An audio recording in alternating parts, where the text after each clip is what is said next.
Warning! The following episode of Orsini's Uncensored Mind contains explicit language and adult content. The thoughts and opinions stated on this show are reflective of AZ Orsini, Deceive Dave, and their guests exclusively. Seriously, guys, my dada and uncle say some pretty crazy stuff. If it offends you, go be butthurt somewhere else.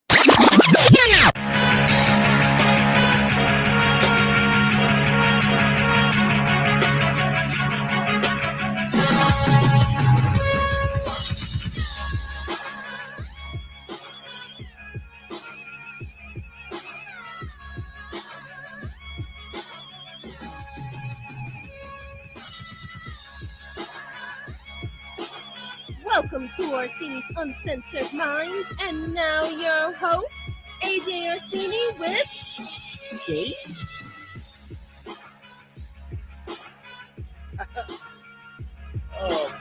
How the hell is everybody out there? This is your boy AJ Orsini. Let's turn that off right now. Let's turn that off. How you guys doing? We are live here on the official Facebook page, the official YouTube channel, and the official Twitch of Orsini's Uncensored Mind. I am excited as all hell to be here. I have to remember to look up. I keep doing this. Joe, this is your fault. You bought me this nice camera, and now I'm forced to look directly into it. Hi, boys and girls.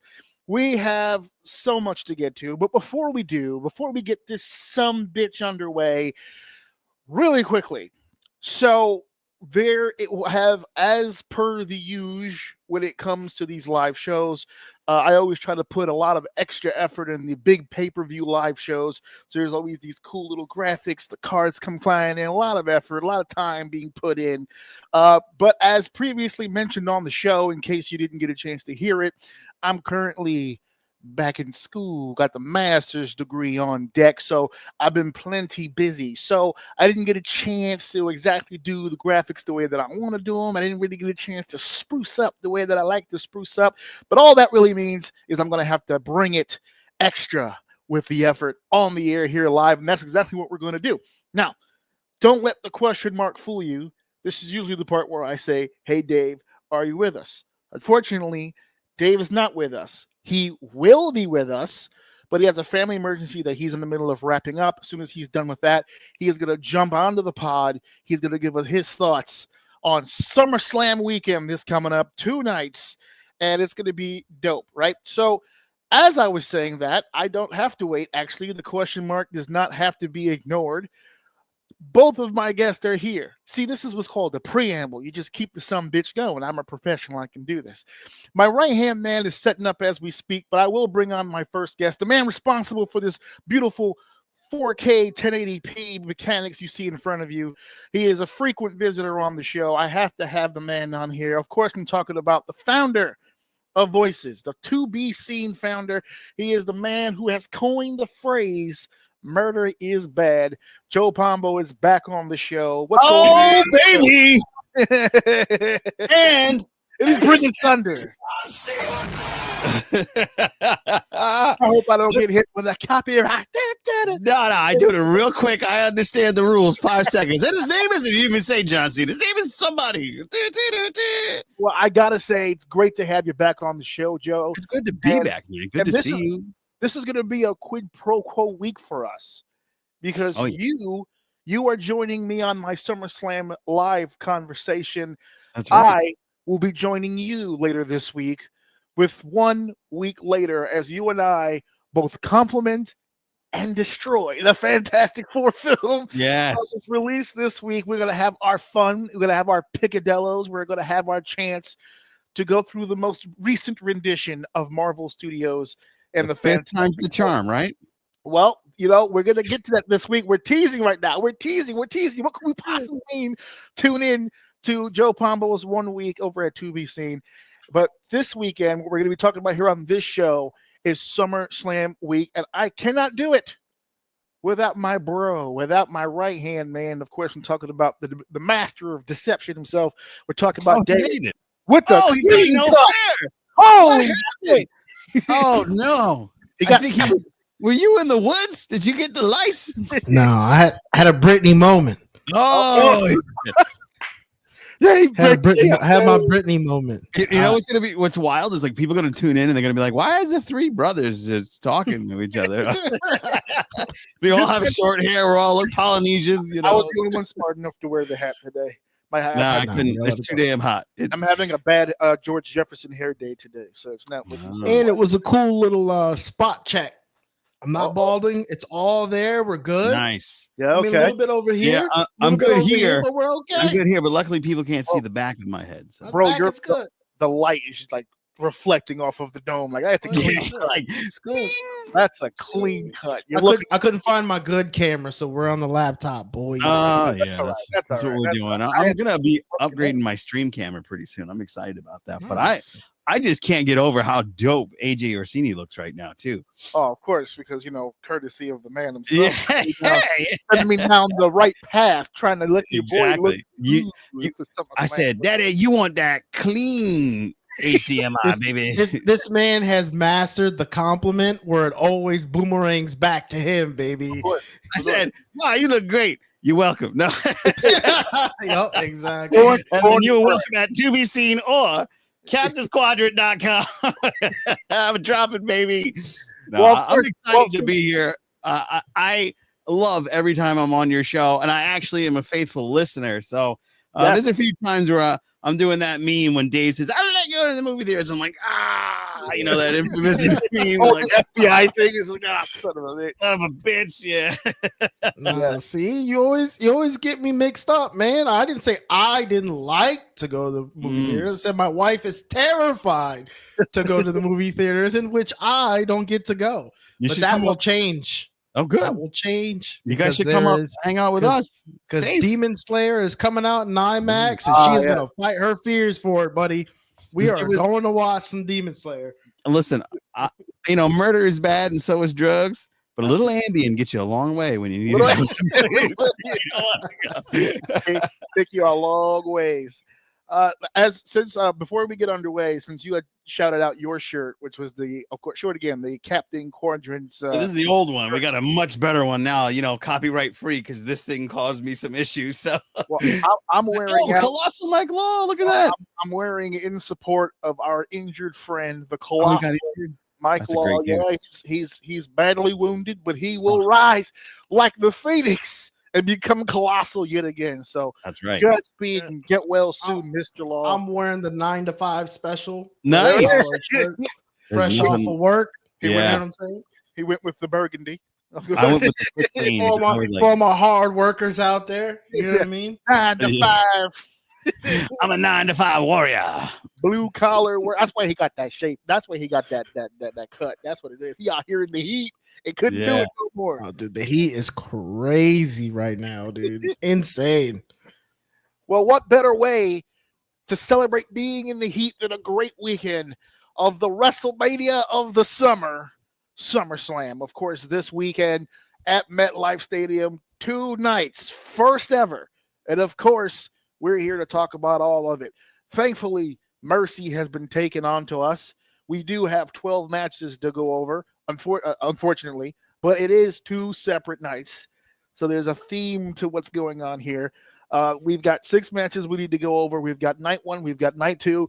For the record, I will be extremely more enthusiastic about night 1 than I will be for night 2, because I will be in the building for night 1. I will not be in the building for night 2, and I'm pissed about that, because based on the card, night 2 should be so much better than night 1. Night 2 looks so much better than night 1, but it's okay. I'm still going to have a lot of fun. I get to see Jay and Roman, and I get to see all the big heavy hitters over on night 1. The match that I wanted to see, unfortunately, will be night 2. That triple threat women's World's Women's Championship match will be on night 2. But we're going to get to all of those things here in just a second. So why don't we go ahead? I'm going to pull this up so that we don't have to waste any time. We're going to do what we don't normally do on this show. We're going to get right to the fucking matches. Nice. So what usually ends up happening here, and I'll go ahead and pull the curtain back and take full blame as the host of the show. I usually do a little something in the beginning so that we could build to the excitement of the matches.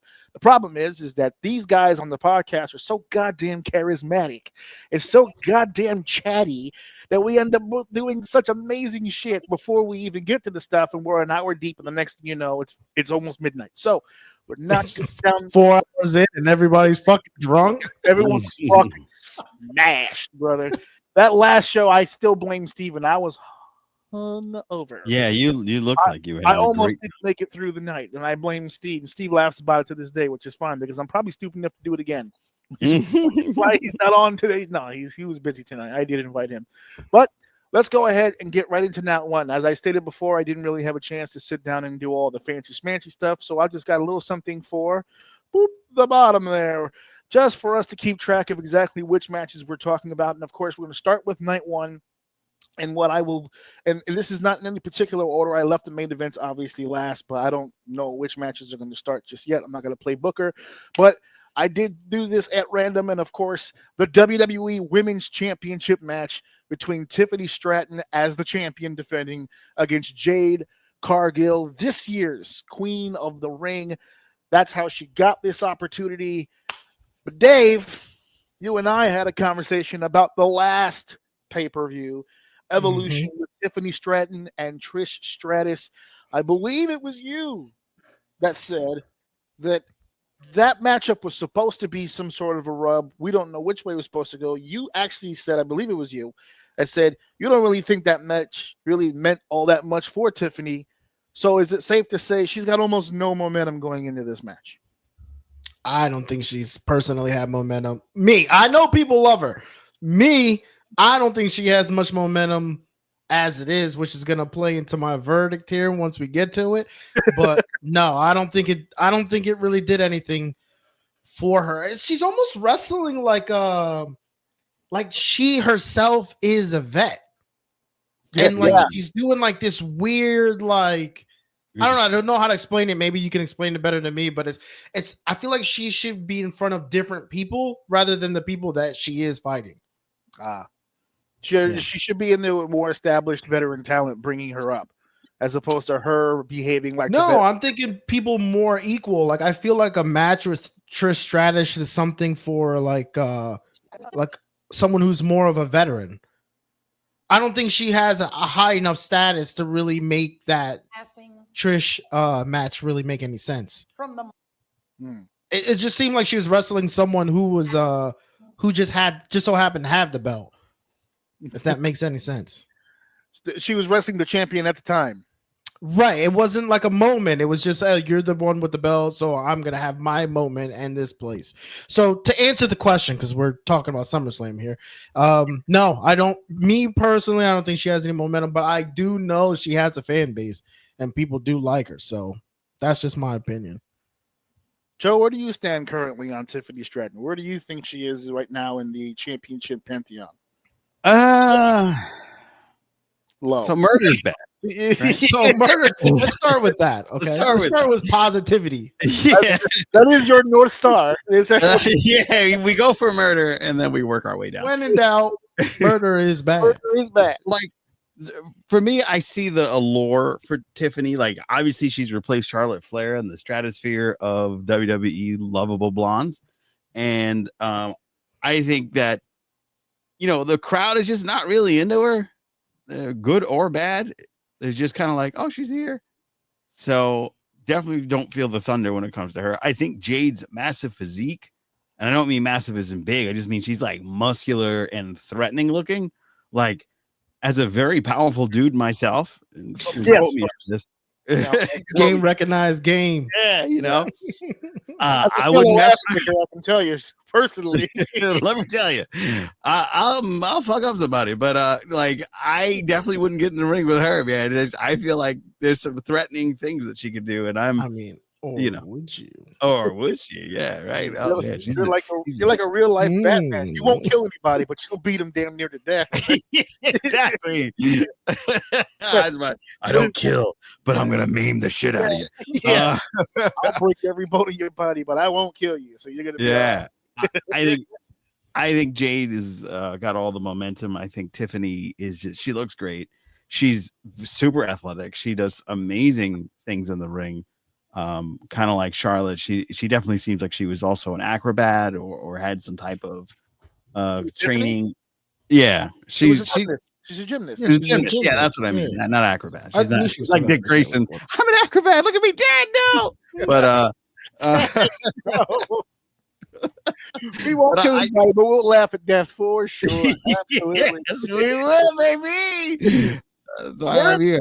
The Graysons was a murder, was it not? It Yeah, wasn't. that was, and it was bad, but it was funny as shit. Watching the way it happened. Oh no! Like, For the record, the death wasn't funny. Dick's reaction to the death. yes, oh, yes, that was pure comedy. Oh, Yeah, no, I just feel bad. Yeah, well, it's funny that you mentioned earlier is that you don't feel like the audience is really that into her, and then I'm sure that I'll find somebody whose rebuttal is, "Well, you gotta listen to that pop when she Tiffy time," and then you hear that pop, and you're like, yeah, for the most part, I'm starting to get the vibe now, and maybe I'm late to the show. The WWE audiences, the casuals that go to the show, love the entrances, and it almost feels like that's the show for them. They do the entrance, and then once the wrestling starts, they go, all right, well, a couple more minutes to the next entrance.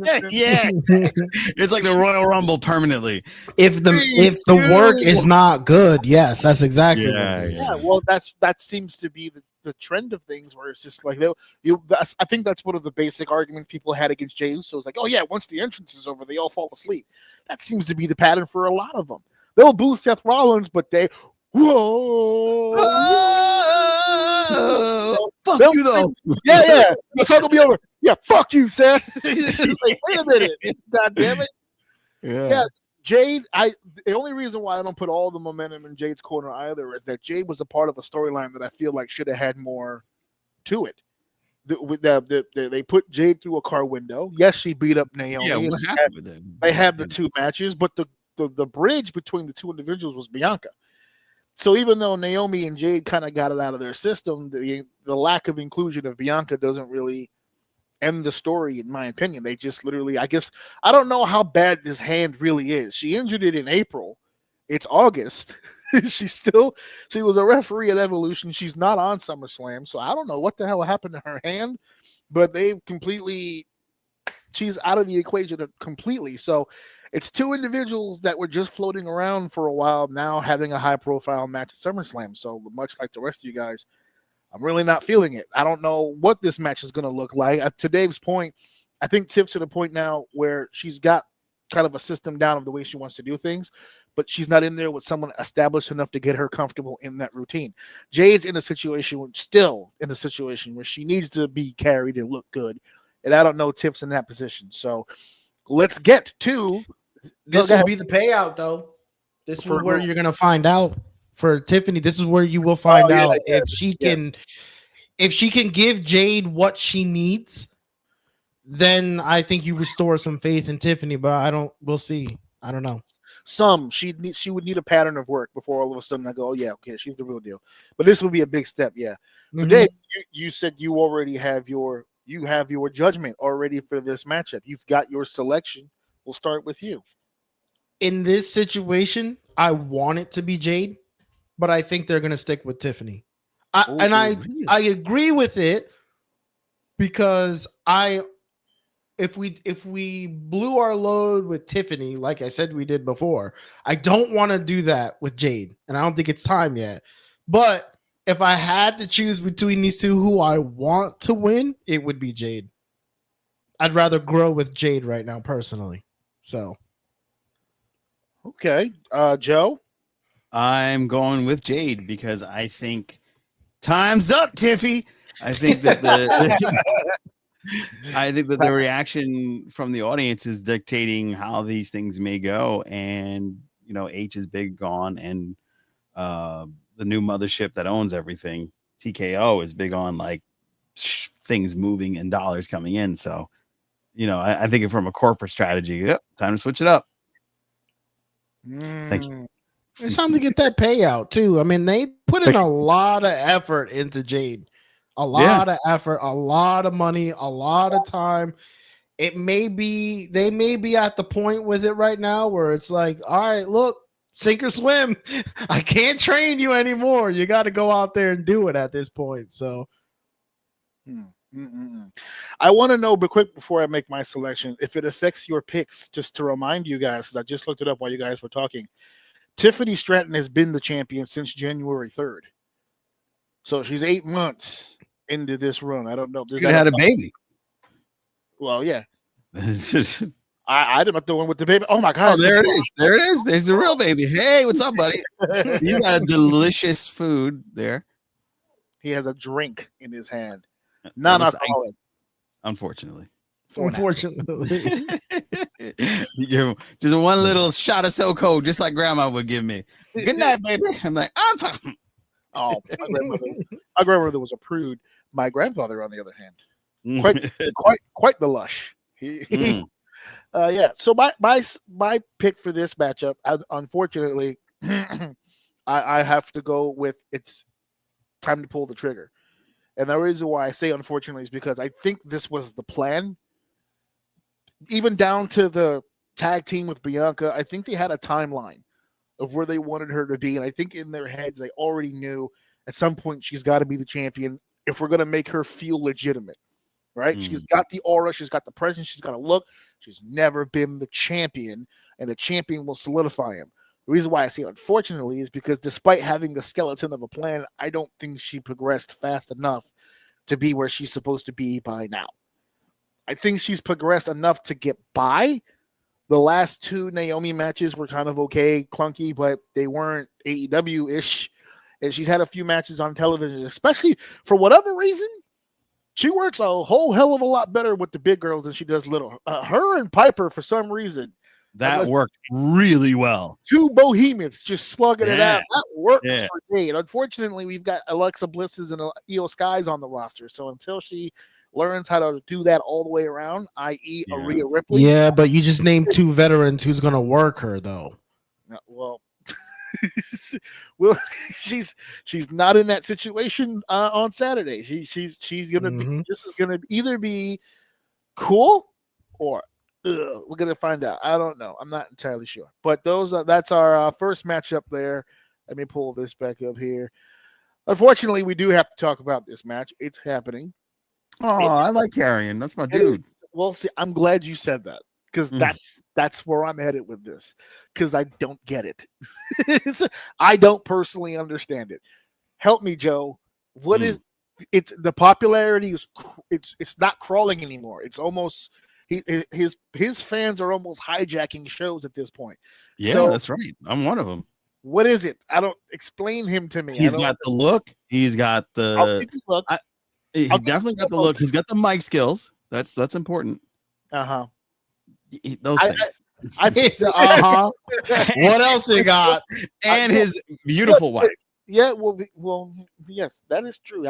Okay, all right. You sold me on. Sounds 3 for 3 to me. Yeah, baby. No, see, I'm shaking my head because that's what he likes, but at the same time, the promo skills. Let's talk about that because that's what everyone is raving about. The guy's magical on the mic, right? He just seems natural. He just seems like he doesn't crush in the moment. He can think off the top of his head. He can do a script. He doesn't need a script. All that stuff. When he does his live promos, when he's doing promos in the building, like the backstage stuff with Sammy, or sometimes even in the ring, like he did with AJ, I like that stuff. When he does the vignettes, the prepared statements, and the camera with the darkness and Scarlet in the background and and the spooky music, those promos I don't like because it sounds like he's trying to sound like an encyclopedia, like he's just trying to wear you down with it was one of the things that ruined me for Bray Wyatt after a while. When I first heard Bray, I was like, oh, this is different. And then like the 50th promo from Bray, I was like, I don't think he's saying anything anymore. You got to understand, man. Follow the buses down the street. They really got to get those gators. It's like, yeah, he was starting to do when the loose leaf paper hits the concrete. And you're like, what the hell are you talking about? It's giving you poetry, dude. Yeah, that's pure bars, baby. Carrion starts to go down.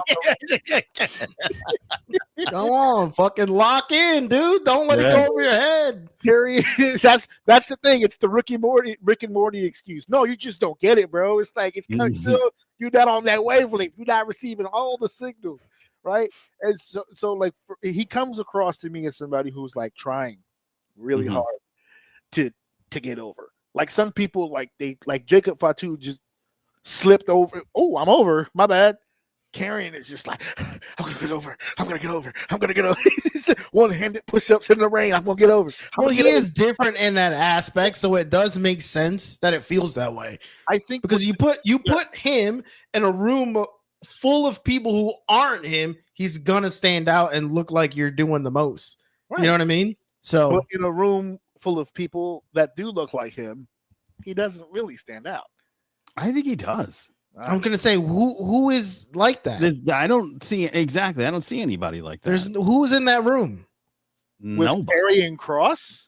Yes, right now in the WWE. Yeah, I know that sounds ridiculous because some of the names that are here, but who's doing? Okay, but who's doing it right now? Next to Randy Orton. Orton's the one that stands out. When he stands next to Drew McIntyre, he's the one that stands out. If you're talking about just look, if you're not even talking about their speech or whatever, just the Vince McMahon principle. You know, when he steps into the airport, all eyes are on him. It's just something about him. People are fixated on him.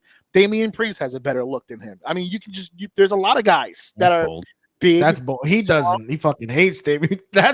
He must really dislike Karrion. Damian Priest looks like dude at the Dominican barbershop. I'm not, but see, that's the thing. How many Dominican-looking people in that locker room? So I'm saying in that locker room, he looks exotic. When he's in the Bronx, he looks like everybody else. Everybody else, yeah. Just like Karrion Kross, when he gets into that locker room, he looks like everybody else. When he was on the Indies or when he was in TNA and he was Killer Kross, he had that psychopathic look with the bald head and that package looked crazy. When he grew his hair out and just started walking around going ha ha ha ha all the time, he became everybody else. I've been waiting for forget a promo that steps out. What about the matches? How many standout matches has he had? How many standout matches has Hulk Hogan had? Unfortunately, a bunch. That's tough. Not really. Talking about leg scissors and crucifix pins. Yeah. And Frankensteiners. When he does his Japan shit though, he's on fire. But over there, he did in America what he had to do for that audience. The audience in Des Moines, Iowa, didn't give a shit if you could do a Frankensteiner to the floor. He placated to that audience. Today's audience, even in Des Moines, Iowa, they want to see a hurricane run to the fucking floor. Now it's a little bit like let's see different area, and that's where Karrion Kross comes in because Karrion Kross to me is not a bad worker or a bad wrestler. He's a safe wrestler.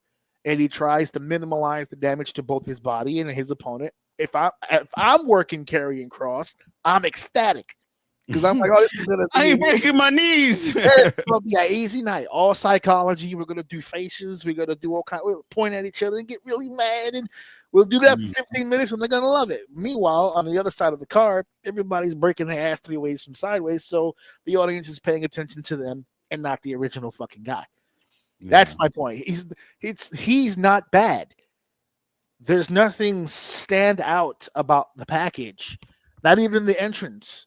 The entrance used to stand out when it was in NXT. It looks weird now. As a matter of fact, I don't know if you guys noticed, they started cutting it short on the TV. Just this past Monday, I forgot who he was wrestling. They came back from commercial with him in the ring. They didn't even fucking show the entrance. So the entrance isn't working either. So I personally, I don't get it. I'm not saying he's terrible or bad. Matter of fact, if he was to leave WWE right now and go to AEW, he would fucking stand out. He would stand out like crazy because nobody on that program can do what he does. There's a couple of guys that can do what he does in WWE. I mean, there just is. There's for every one attribute he has that he does really, really great, there's somebody on the roster that does it better. And now I don't think working with Sami Zayn's going to make it any better. I was just going to spend that to you because you're the one for me with the Sami Zayn fatigue. If your problem with him is that he's safe, what the fuck do you think is going to happen with Sami? And that's the sad part about Sami because Sami didn't always have the reputation of being safe. He got that. But he found his formula, and that was going to be my argument to everything that you said. I mean, he's still fairly early in this moment in time. I think you got to get your shit together a little bit faster because there's so much good talent that you kind of got to keep up. But I just think he needs a little bit more time to kind of refine what he's doing. He's got something. He's just got to package it a little bit better for the people. So Joe, do you have any Sami Zayn fatigue? Are we over the underdogs of the underdog known Yep. as? Yeah, I'm gonna keep it short and sweet on that one. I think I met Sammy when he was El Generico. Yeah, years ago when I was hanging out with some, I don't know if you remember Killer Kyle and yeah, you remember him? Wow. Yeah, that name rings a bell. I'm having Killer Kyle and yeah, I think she does the attire for all the wrestlers now. She moved up in the world.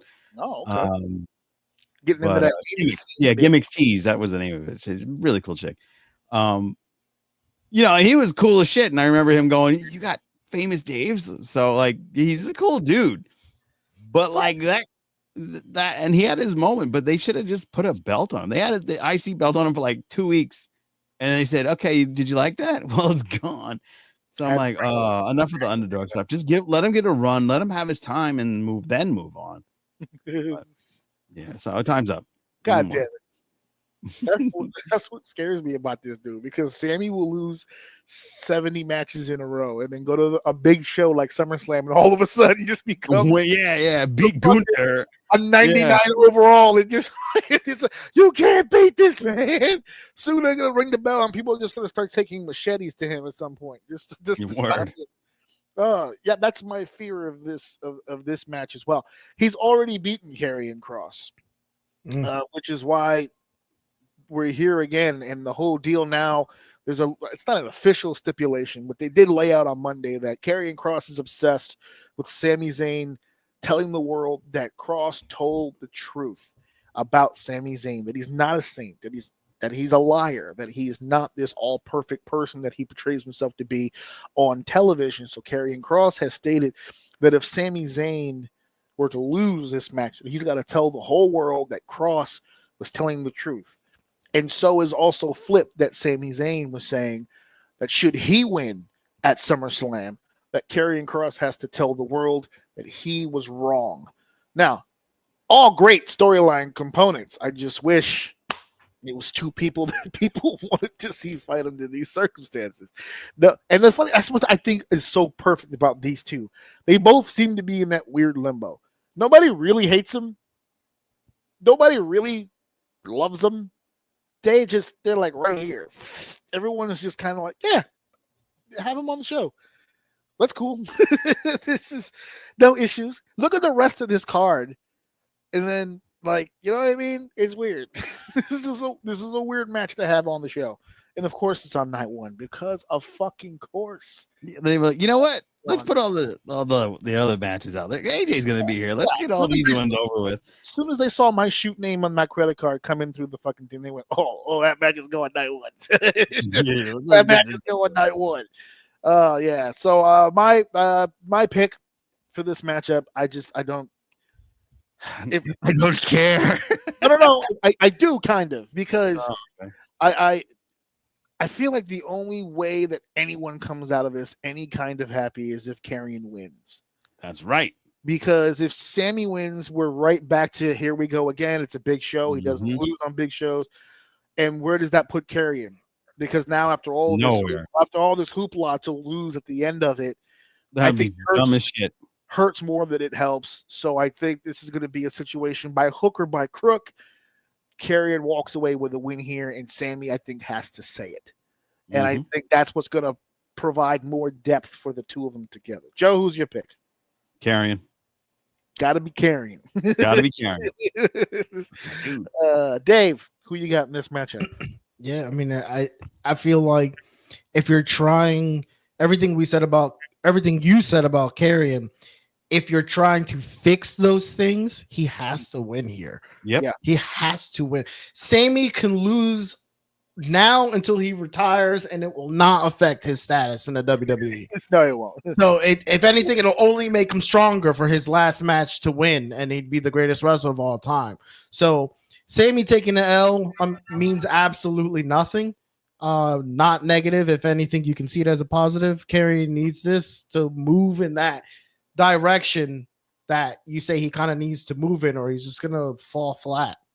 Yeah, they're responding to Karrion, regardless of how I feel about Karrion Kross. The masses good. Yeah. they feel different. So I'm on board with the idea of let's find out. There's something there. There's Just wanna something see it. there. Let's see where it goes. And Sammy's a good opponent for that. He's going to bring up the best in carrying. And I think that stipulation adds to whatever depth of carrying Cross's character they're trying to portray. Because I think if Sammy does go out there and whether he is reluctant or not, it says the words, it sets Cross into a different stratosphere. So this will finally be a position where Sammy could give someone a rub. And I kind of want to see it. So let's see what happens. I'll be seeing it live. So let's see what happens. Next match here for the WWE Women's Tag Team Championship. It is the Judgment Day, Raquel Rodriguez and Roxanne Perez against the team that I have dubbed Frenemies. Frenemies. Because they are walking around with those shirts. We are not friends. They are not friends. Also, for the record, I have become I'm going to save this, by the way, huge fan of super white meat babyface Charlotte, baby. Wow. This is it. This is the moment I've been waiting for. She is finally committed to the idea of fucking with you idiots online. That's it. She doesn't give a shit what anyone says anymore. She is going to be everyone's best friend. She's high-five. I told Dave this on the show. She's high-fiving kids. She's kissing babies. She's bringing in the audience. They're on Raw. And was it Raw or SmackDown? I think it was on SmackDown. And Charlotte has she's got pom-poms. She's rooting for her friend Alexa Bliss. Come on, come on, baby, white meat baby face, baby. I'm the best baby face in the world. Let's go. She's taking it back to Memphis, baby. Jerry Lawler, baby face. That's it. All the negativity. That's it. She's gotten rid of all of it. Fuck it. I'm done. I'm just gonna go out there and be the one person no one thinks that I can be, which is the greatest good guy in the history of good guys. Oh, I love it. I absolutely love this. I also love Roxanne Perez. Oh my God. I do too, but that's because I have a thing for very tall women. Well, Roxanne's the opposite of tall. Yeah, no. I'm thinking of the other Raquel. Raquel, yeah. Raquel Rodriguez. We've heard of your tracks, my friend. You like to crawl. You like to climb those trees. We've heard of the stories. Oh yeah, you work hard for your coconuts. They're all. That's right. I reach up high and I reach up mighty. That's me. I like them short and I like them Spanish. I like to pick them up by the gruff of their neck like cats and move them around the house. That's what I like. That's what I like. And Roxanne Perez hits the bill. Roxanne Perez was a skinny mini. All of a sudden, she got ass out of nowhere. I don't know where that happened. Even my wife was she must have hit 25. My wife paused the TV. What happened to that? Where'd that come from? She hit 25. That's just hips. Oh, okay. Yeah, that's what happened. She's been hitting them squats. She's out here deadlifting. Anyway, the tag team titles are on the line, and Raquel Rodriguez, to me, and we can discuss, she's kind of becoming elite in WWE slowly. Oh, absolutely. Slowly but surely, because she's rolling with the punches. The Liv Morgan situation threw a whole monkey wrench and everything, but ever since she came back from injury, she's been like a whole different person. And I don't know if it's the lack of Vince and the whole smiling. Come on, Raquel, smile. I know we know you're 6'5" and 240. You're like a middle linebacker in the women's division, but smile. I like just every inch of that. Let's go. Let's go, Raquel. Thank you. I'm glad somebody else in here saying, because I was in here by myself saying that shit. She is like a year ago, and I was silently being killed over here. Nope. I'm with you, brother. I am 1,000% on that. More than a year ago, you were talking about Raquel in NXT several years ago. So no, you're getting your due here. We all have our picadillos. Alexa Bliss is still getting the biggest pops of the night as well. So we've got. So apparently, we're finding out now through the grapevine. Originally, we were supposed to have a tag match with Charlotte and Alexa Bliss, and the tag match was going to end in them going at each other and building toward a one-on-one match for SummerSlam. That was the plan. We were going to get Alexa Bliss and Charlotte Flair at SummerSlam. But that tag match led into another tag match, because the people absolutely love this goddamn team.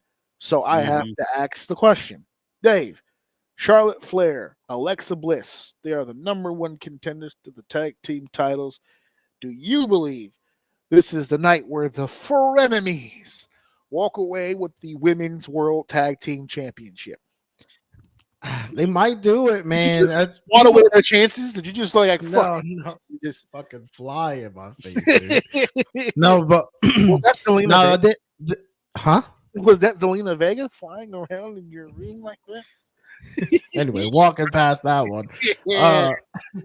No, I think this is one of those things where the fans kind of took over something that was supposed to happen.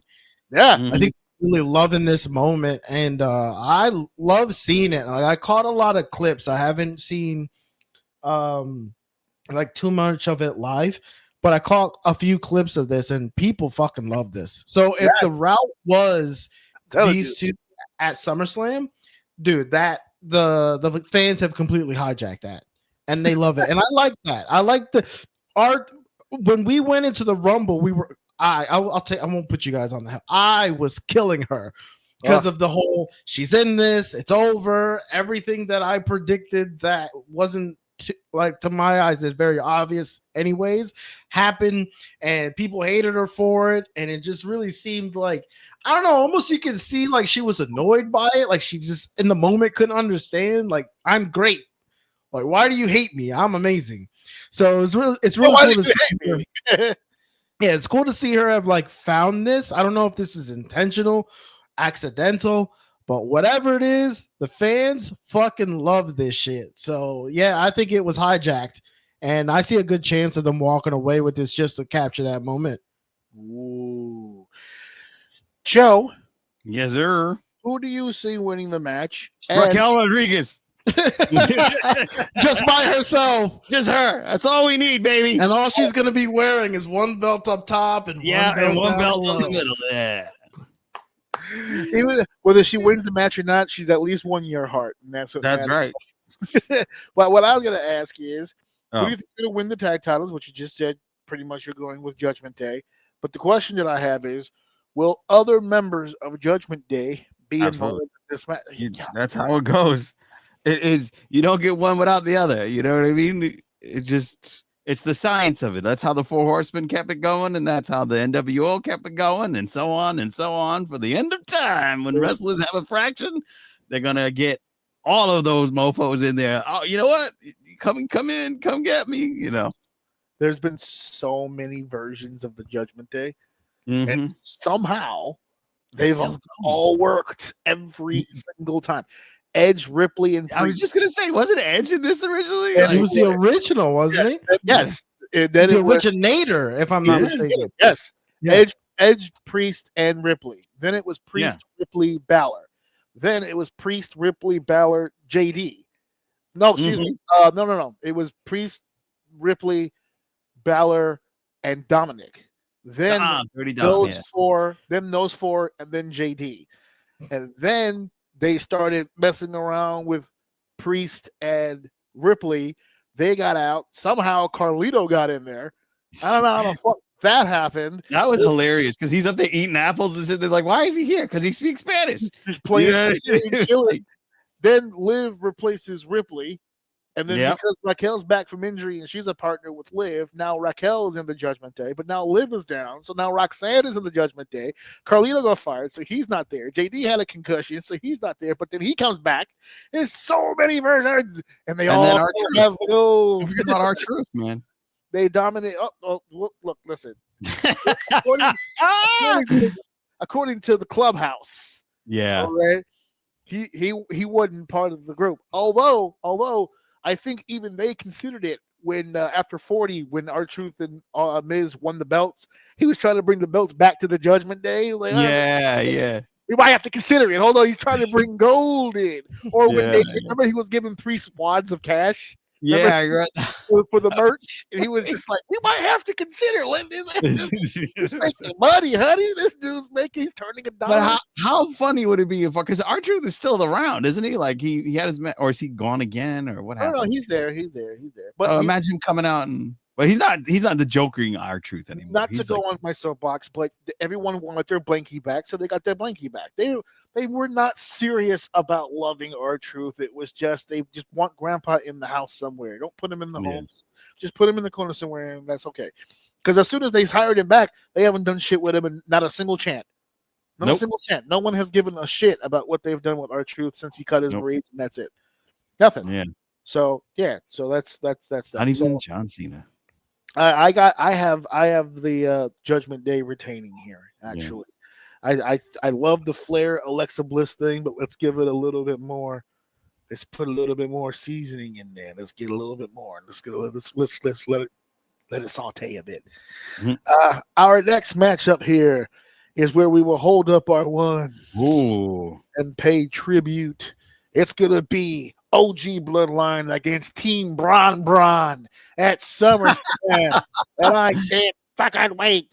That's the match of the night for sure. I don't know about that. I mean, that's the hype match of the night. That's for sure. Oh, remember a second ago I was talking about how much the audience loves entrances.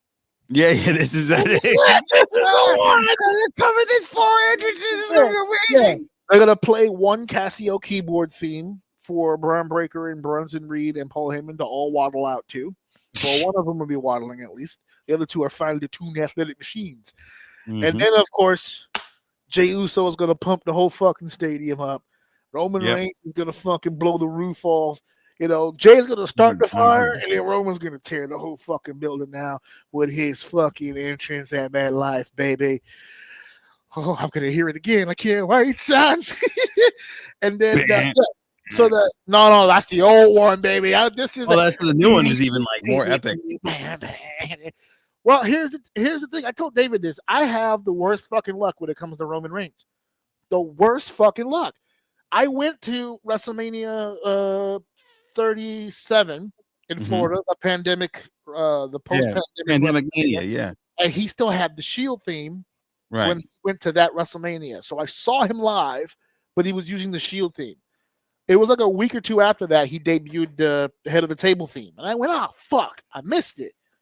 So then, many moons later, I finally get back to WrestleMania with Dave, WrestleMania 40 in Philly. I got to hear the theme live. How this is dope, because I was there for night 1. Night 2, he debuts a whole nother fucking theme. I'm like, God damn it, I missed it again, because I didn't have night 2 tickets. So this time, I'm going to go to the fucking building. I'm going to hear this fucking song. And if this motherfucker changes it on night 2 or Raw or whatever the fuck, I'm going to be in a fucking fit because I keep missing this motherfucker every time he does something. No, he's going to fuck with you and come out to the Shield with Jey Uso. Oh, don't do that. No. We don't need Jey Uso in tactical gear trying to figure out how to get down them steps. He's already blown up. Jey Uso is blown up right now from Monday. Did you see this motherfucker trying to explain himself off camera? He was trying to. They did. Did you see Raw? Yeah. Okay. Remember when they did the Dave's? Nah, I didn't get a chance. They opened up the show with a Hogan tribute. Right. And and the faces. It was up front. The best one was Solo. He was like, but Jay's up front. Like the front row of people, and he's doing these little faces or whatever he's doing. And because he wanted to yeet. He was ready to yeet. He wanted to yeet, but he has to go yeet.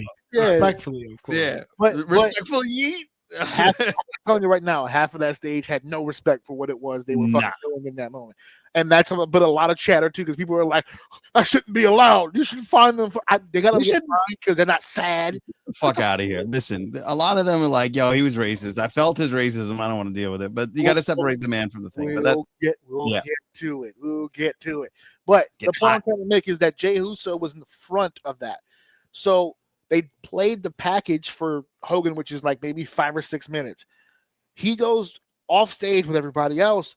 And I don't know where he was in the building, but as soon as they came back from the package, they went, "Ooh, so!" And I was like, they're playing his theme awfully fast. There's no way he's in the concession area waiting to come downstairs. He was just on the floor. Sure enough, everyone's looking up to see where he's going to come from. And almost like a Pokemon, the camera was facing the commentators as they were looking around the building. All of a sudden, he just bloop, he just pops up on the floor. Hey, like this. And he's looking at the camera going, I'm blown up. I couldn't get up there. So I just came from the side. He's doing all this on camera. On camera, he's doing this. I couldn't get up there. I just came in from the side. But I didn't get that. I thought he was just like yelling at people. It's like, oh, cool, yell at people because it's so loud.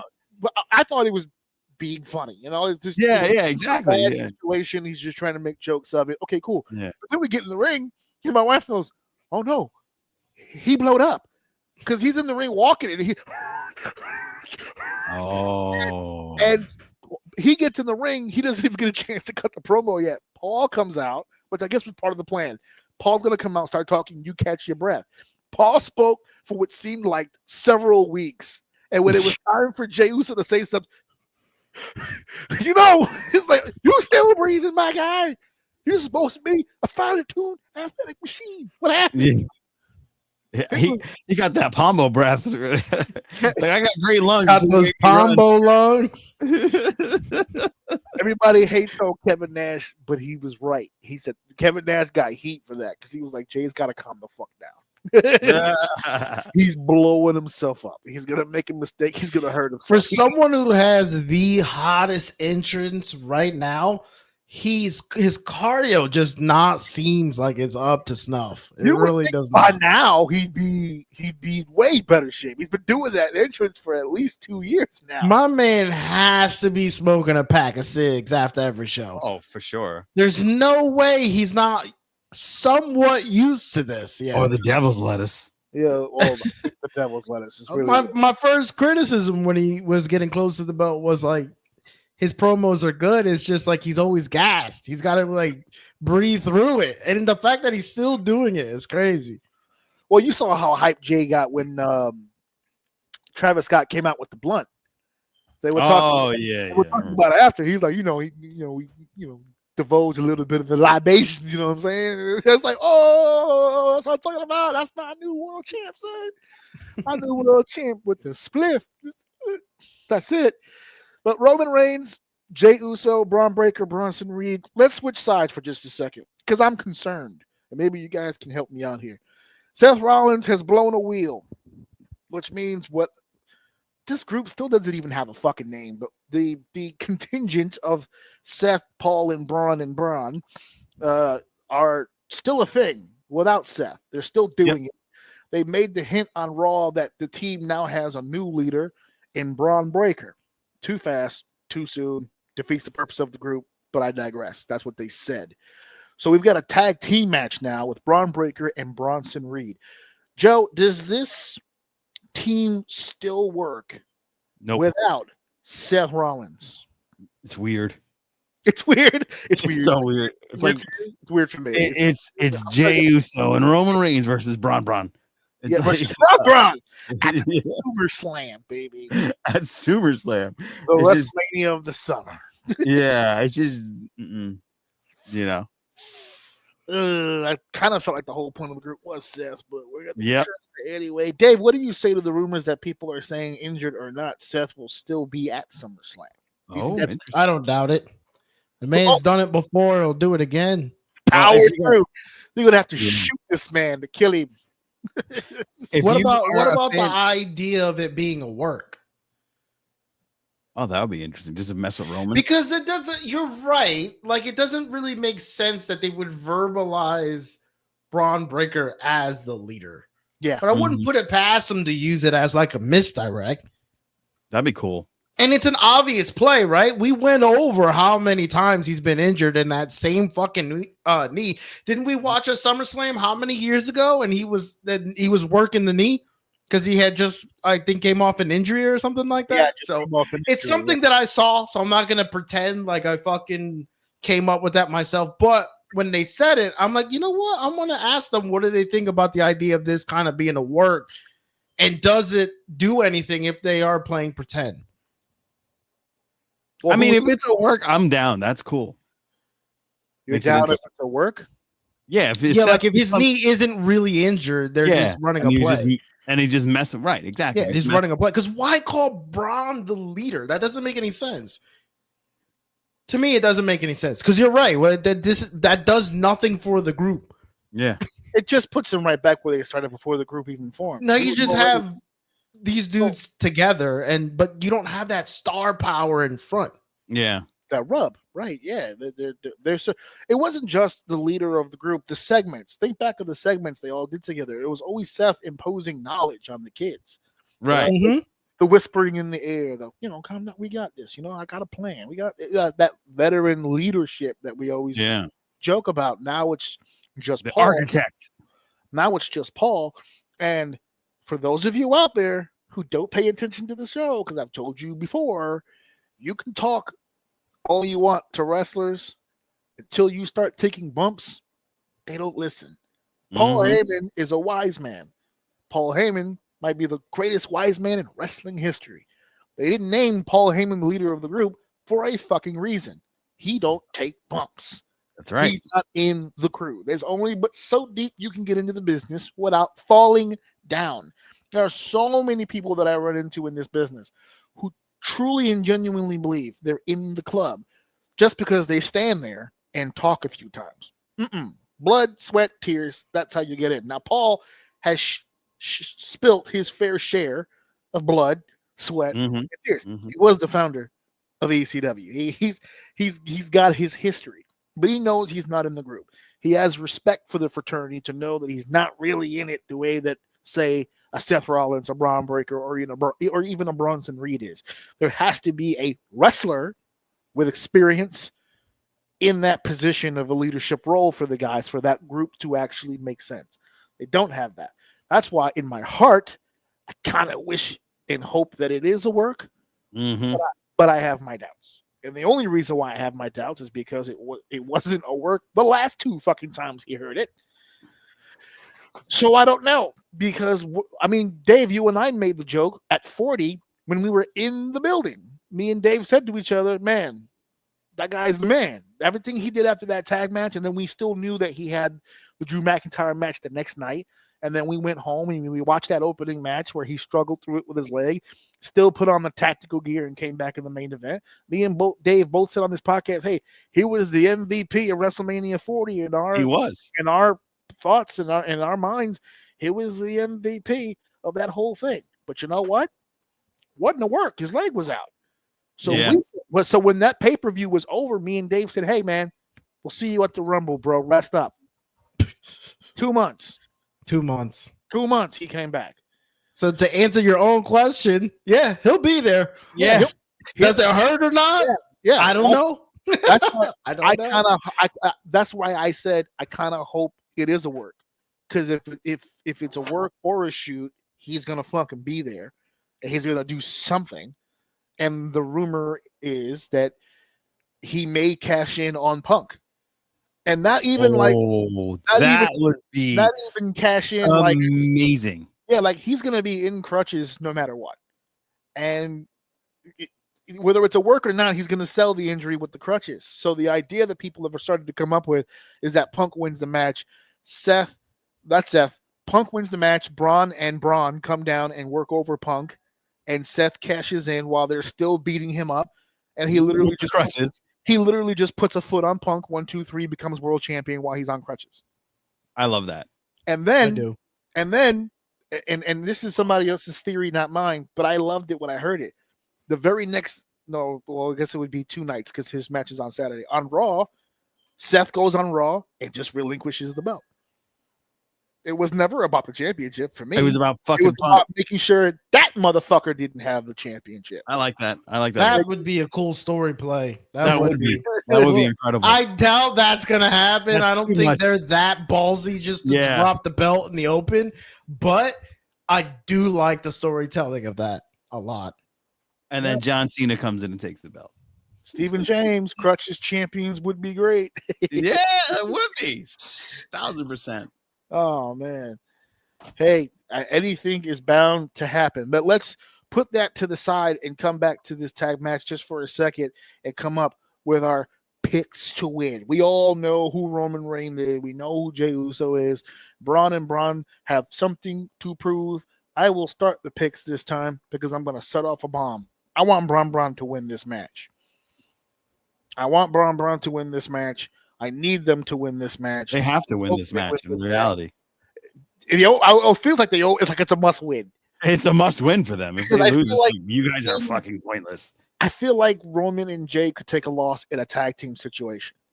Obviously, Jay's the one getting pinned, but there could be a lot of bullshit that leads up to that, and it doesn't need to be clean. It doesn't. I don't give a shit how they win it. Tsunami 1, 2, 3. That's what I need to see, bars, and that's what I need to see at MetLife. I need to see a decisive, a beating of Jey Uso. I don't know how they get Roman Reigns out of the picture. Figure it out, boys. But this needs to be a win. Absolutely, 100% needs to be a win, because I believe in. It's a storyline, but I believe what Seth's saying. These two guys, Braun Breaker, Bronson Reed, they're going to be dope for the future of WWE. Throw some Jacob Fatu in there. Future is looking great.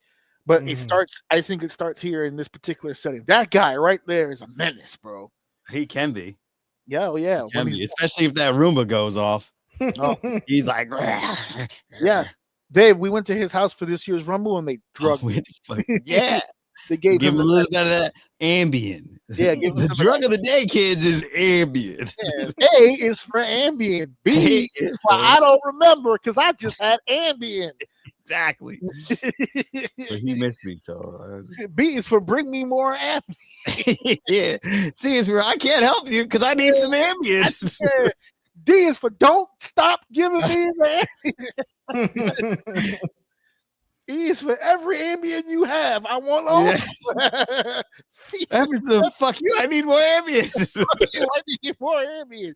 G is for great Ambien. This is great. Yeah, right, Teddy? You want some Ambien? Yeah. So I'm going Braun. Dave, who do you pick for the tag team match? I mean, I feel like for the future, Braun Breaker and Bronson should win, but I don't know. I don't really like the way y'all disrespected Jey Uso, saying like he need to be smashed. Like I don't like that.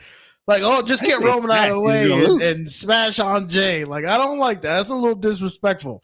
But if you're talking about outcomes, I mean, obviously the Jay and Roman thing was kind of put together. The other two would benefit more from the win. So I hope they win. But if it can go either way in my head, it really can. It could go other way. But if you let's say you were putting together the match in a way that you wanted the Brawns to win, who they got to pin somebody. That's what I said. I said Braun should win this, but it can go either way. So I would say Bronson and Braun Breaker are going to win. Just for the sake of a betterment of their future and story, you need these two to win. Yeah, I believe that. Facts. I believe that. In order for them to continue on pushing forward with this ideology of them being the future, this oh my God, this has to be. This is Braun Breaker with a great performance not too long ago on Monday Night Raw, going bell to bell for the gauntlet. That was just the beginning of them really pushing forward on this. So we'll see. We'll see what's going on there. And Joe, who'd you pick for the tag team? Braun, baby, 100%. I think the Breaker is going to break Roman with the spear, and Roman's going to have to no longer do the spear because everybody else is just trash compared to this guy. Everyone is just trash, just straight basura. Basura. I mean, Roman looks strong doing it, but then when I see Braun doing it, I'm like, man, listen, even Goldberg need to stop doing it because like this guy, well, Goldberg ain't gonna do nothing, but this guy is the spear. Then go home and meaty bees on top, so Roman gonna win.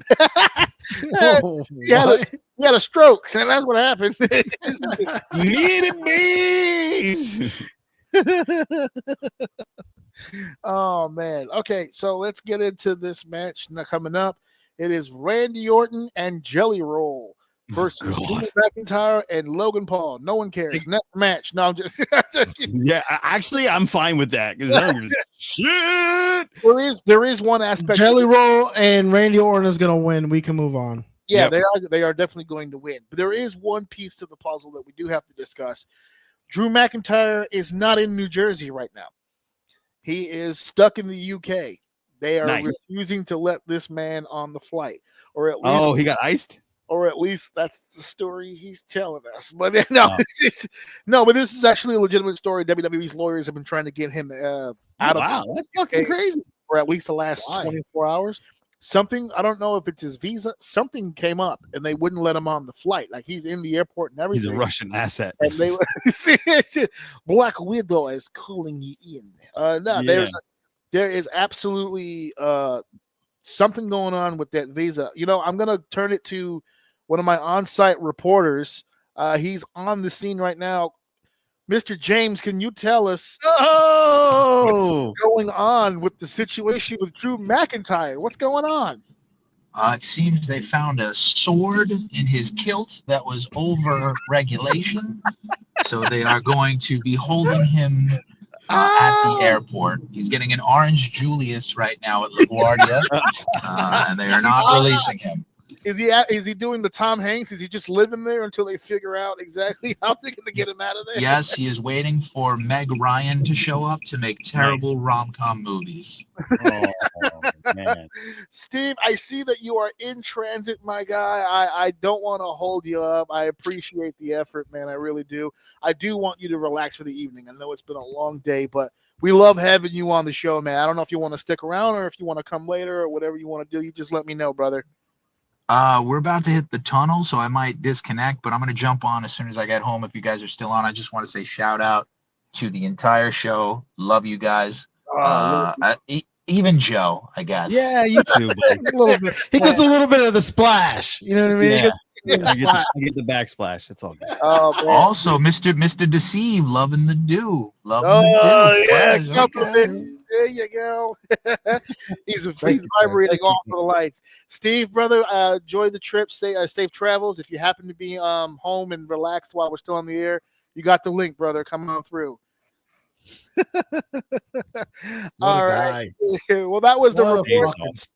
That was the report. That's called. That was great. That was perfect. Steve is a great dude, man. That's called friendship, guys. Damn, look how professional that was. You put him in, kicked him out. So smooth. Very smooth. Very smooth. I am a professional, but no. And for those of you at home, whenever I say out loud, "Hey, I'm trying to get new voices on the show," I'm trying. The problem is I got so many busy. I got so many people who want to be on the show, and then I invite them on the show, and then they don't come on the fucking show. The only people that ever really do it consistently, just hey, throw me a link, is Joe and Steve. Those are the only ones. Yeah. So that's why they're in my A team. That's why they're my Joe just loves to talk. He'll hop on almost any pod. And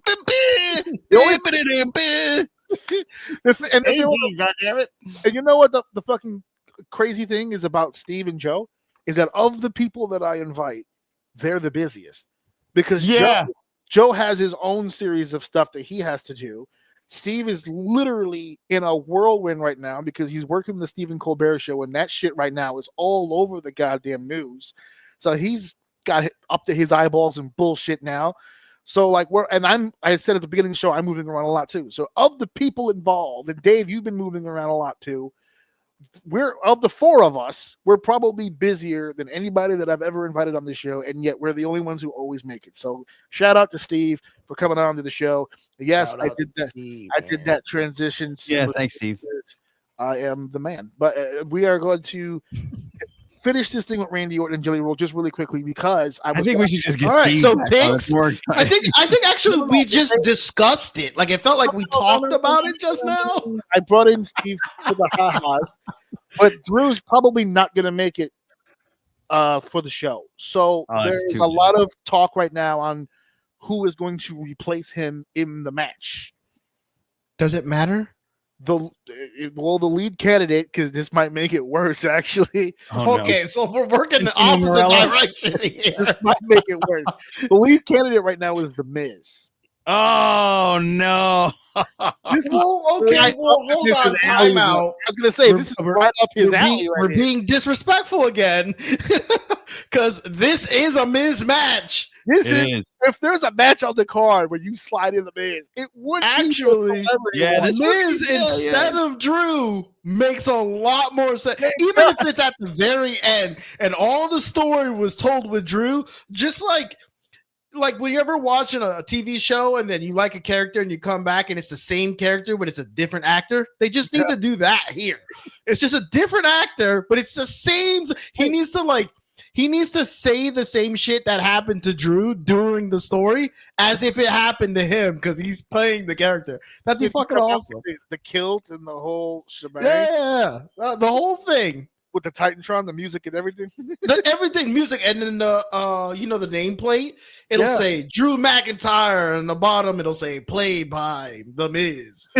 Understudy. They're getting And they need to like fully commit. They need to talk shit to him, like, oh fuck you, Drew. So before we move on, I just kind of wanted to get your thoughts on the Miz thing. There are other names, but the long shots, I think the Miz is the favorite right now. I personally have no interest in the match at all whatsoever, but when it comes to the entrances, I love Randy Orton. I love the Miz, so I'm gonna be all right with either one. But this next match, I believe, will be the main event. It's time to get serious, boys, because it's serious business. It's for the WWE World Heavyweight Championship. It's Gunther versus CM Punk. Now, I want Punk to win. Does Gunther do the job again? Did they put the belt back on Gunther so that Jay would have to get this L for two things? One, to shoot the fair one with Goldberg that AJ loves, and two, to drop the belt to Punk to run other stories. Yep. Yeah, you solved the mystery, Scooby-Doo. Like, so I'm gonna take the host spot here for a second because he's either. So I want to ask you, AJ, what are your thoughts on this? I want to get your thoughts on this. I would like to, before I answer, and I will, I would like to throw in the wild card because we're not supposed to fucking be here. This is not the match that was supposed to fucking happen at SummerSlam. Seth Rollins' knee once again ruins everything. That's why I keep telling people, if it was a work, then somebody should have told Triple H because he wasn't ready. Okay, the idea that I heard, and again, it is what it is. But the idea that I heard is that retirement match was supposed to go another way. Okay, the Goldberg Gunther match was supposed to end with Goldberg winning the title, but Seth Rollins cashing in on Goldberg to walk away the champion, so that it gives Goldberg that moment with the championship, only to get screwed over in the end in Atlanta for the championship, and Seth Rollins sitting in the upper deck watching as his guys go through the gauntlet as Punk wins the gauntlet, setting up Punk and Rollins for the title at SummerSlam. I don't believe that if Seth had gotten to SummerSlam that he was going to drop the title. But being as though Gunther was not the man planned in this main event, yes, I do think there's going to be a chance he drops the belt to Punk and Punk walks away the World Heavyweight Champion at SummerSlam. Now, I'm going to be in the building, so selfishly, I'd like to see that. But as a wrestling guy in my head, that pisses me off because it puts Gunther in a really bad fucking position because he's taking fucking L's, dude. He pulled the rabbit out of the hat. I don't think there's a motherfucker on this roster that could have got that match out of Goldberg at Saturday Night Main Events besides Gunther. I don't think there's anybody who could have gotten that match out of Jey Uso at WrestleMania besides Gunther. I don't think there's a guy right now who can act as a champion and a foil for Punk the way that Gunther can. He's almost being hamstrung by being fucking awesome. Gunther is in a situation where his greatness is being overshadowed by the moment. Yep. Yeah. Because too many things are the Jey Uso. No disrespect to Jey. I love that moment. Yeah, but that was the start of it. The momentum took that from him. And then he got it. That, especially in the way that he did it. That was fucking weird. But we move on from it. Hold then on. The whole are you referring thing. To tap out? Yes. Yeah. Are you referring to? Can I comment on tap out for a second? This your show. You can do it fuck you want. No. This your house. Hold on a goddamn second, because I got into it with a motherfucker today about the goddamn tap out at my job. Because he was sitting there going, but AJ, for real. I could just like pin him like real quick, something out of the way, like it had to be a tap out. I said, I'm not gonna give his name. I said Bill. Explicit. No, it's not Bill. That's what it be though. You were close. I said, can I ask you a question? I said, did you enjoy the tap out as a fan? Right? Don't talk to me like a potential booker. Right? Don't talk to me as somebody who's like, well, in the future, this and then. In the moment, just the match based on the build, because I think everybody forgets the fucking build, right? Didn't Gunther basically murder his fucking brother on live fucking television? I mean, Jimmy had it coming. That slap was stiff. That slap was stiff. But he fucking bloodied his brother, fucked him up, bloodied him, fucked him up, talked shit on his mama, talked shit on his family, spit on the bloodline, and then Jey Uso went into that building and choked him the fuck out. That don't sound like street justice to anybody else. No, you know why it doesn't sound like that? Because no one's looking at the match as the match anymore. Everyone is the potential booker. That's how everyone looks at the matches now. They look at the matches and they go, well, the tap out doesn't make sense because if you were going to do this and then you were going to do that, how did it not make sense? My brother's on the show right now. If someone was to bust my brother up and then bust me up and then talk shit about my mama and my wife and my children's, I'm going to kill that motherfucker, let alone choke him out. There's cameras everywhere. He couldn't kill him. The best he could do is take his oxygen from him until he fucking tapped out. How did it not make sense? That was the ultimate revenge from the guy who was. Yeah, that's what I got from it too. But let's spin it now, right? Let's let go of the idea that it was street justice and all this other stuff. Let's let that go, and just go straight to let's talk about the Booker's end of it. Everyone looked at that match like Jey was the underdog. If there was no reason for him to actually win that match. Gunther's too good of a wrestler. He's bigger. He's stronger. There's no way. Jey Uso has got a great entrance, but he can't wrestle. He shouldn't win that match. So then he goes in the match and he chokes the goddamn guy out.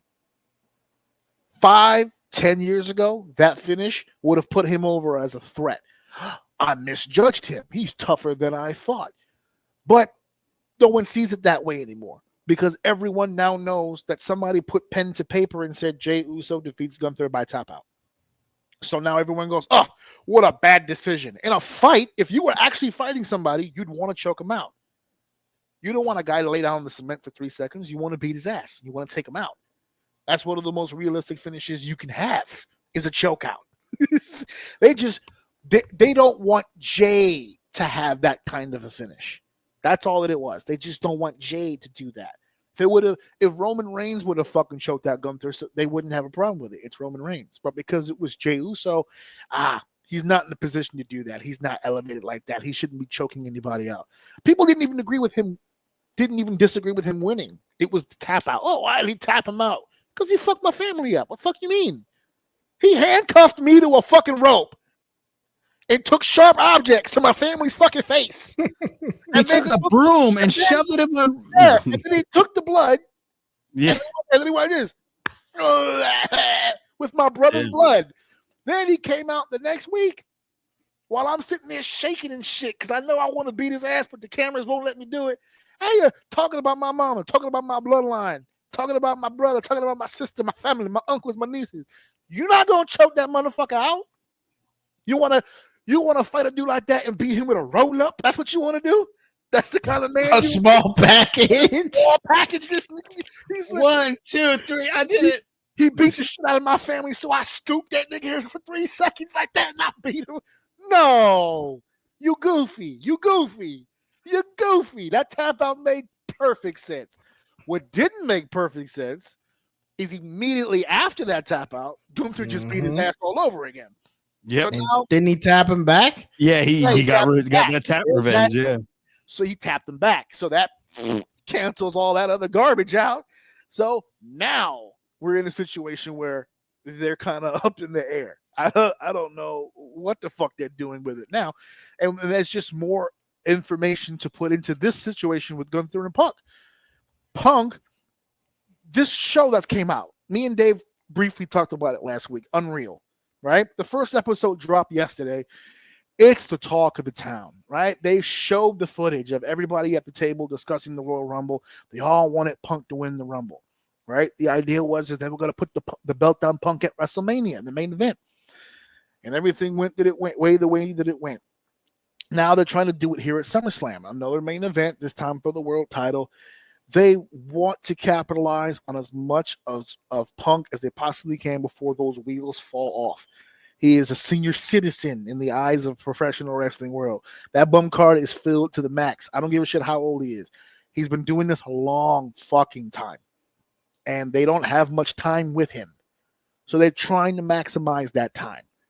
Unfortunately, he's going into the ring with someone, and this is coming from a tremendous CM Punk fan, he shouldn't be beating in the main event of a major pay-per-view. He just shouldn't. I'm not saying Gunther should go again for the next 800 days as a world champion.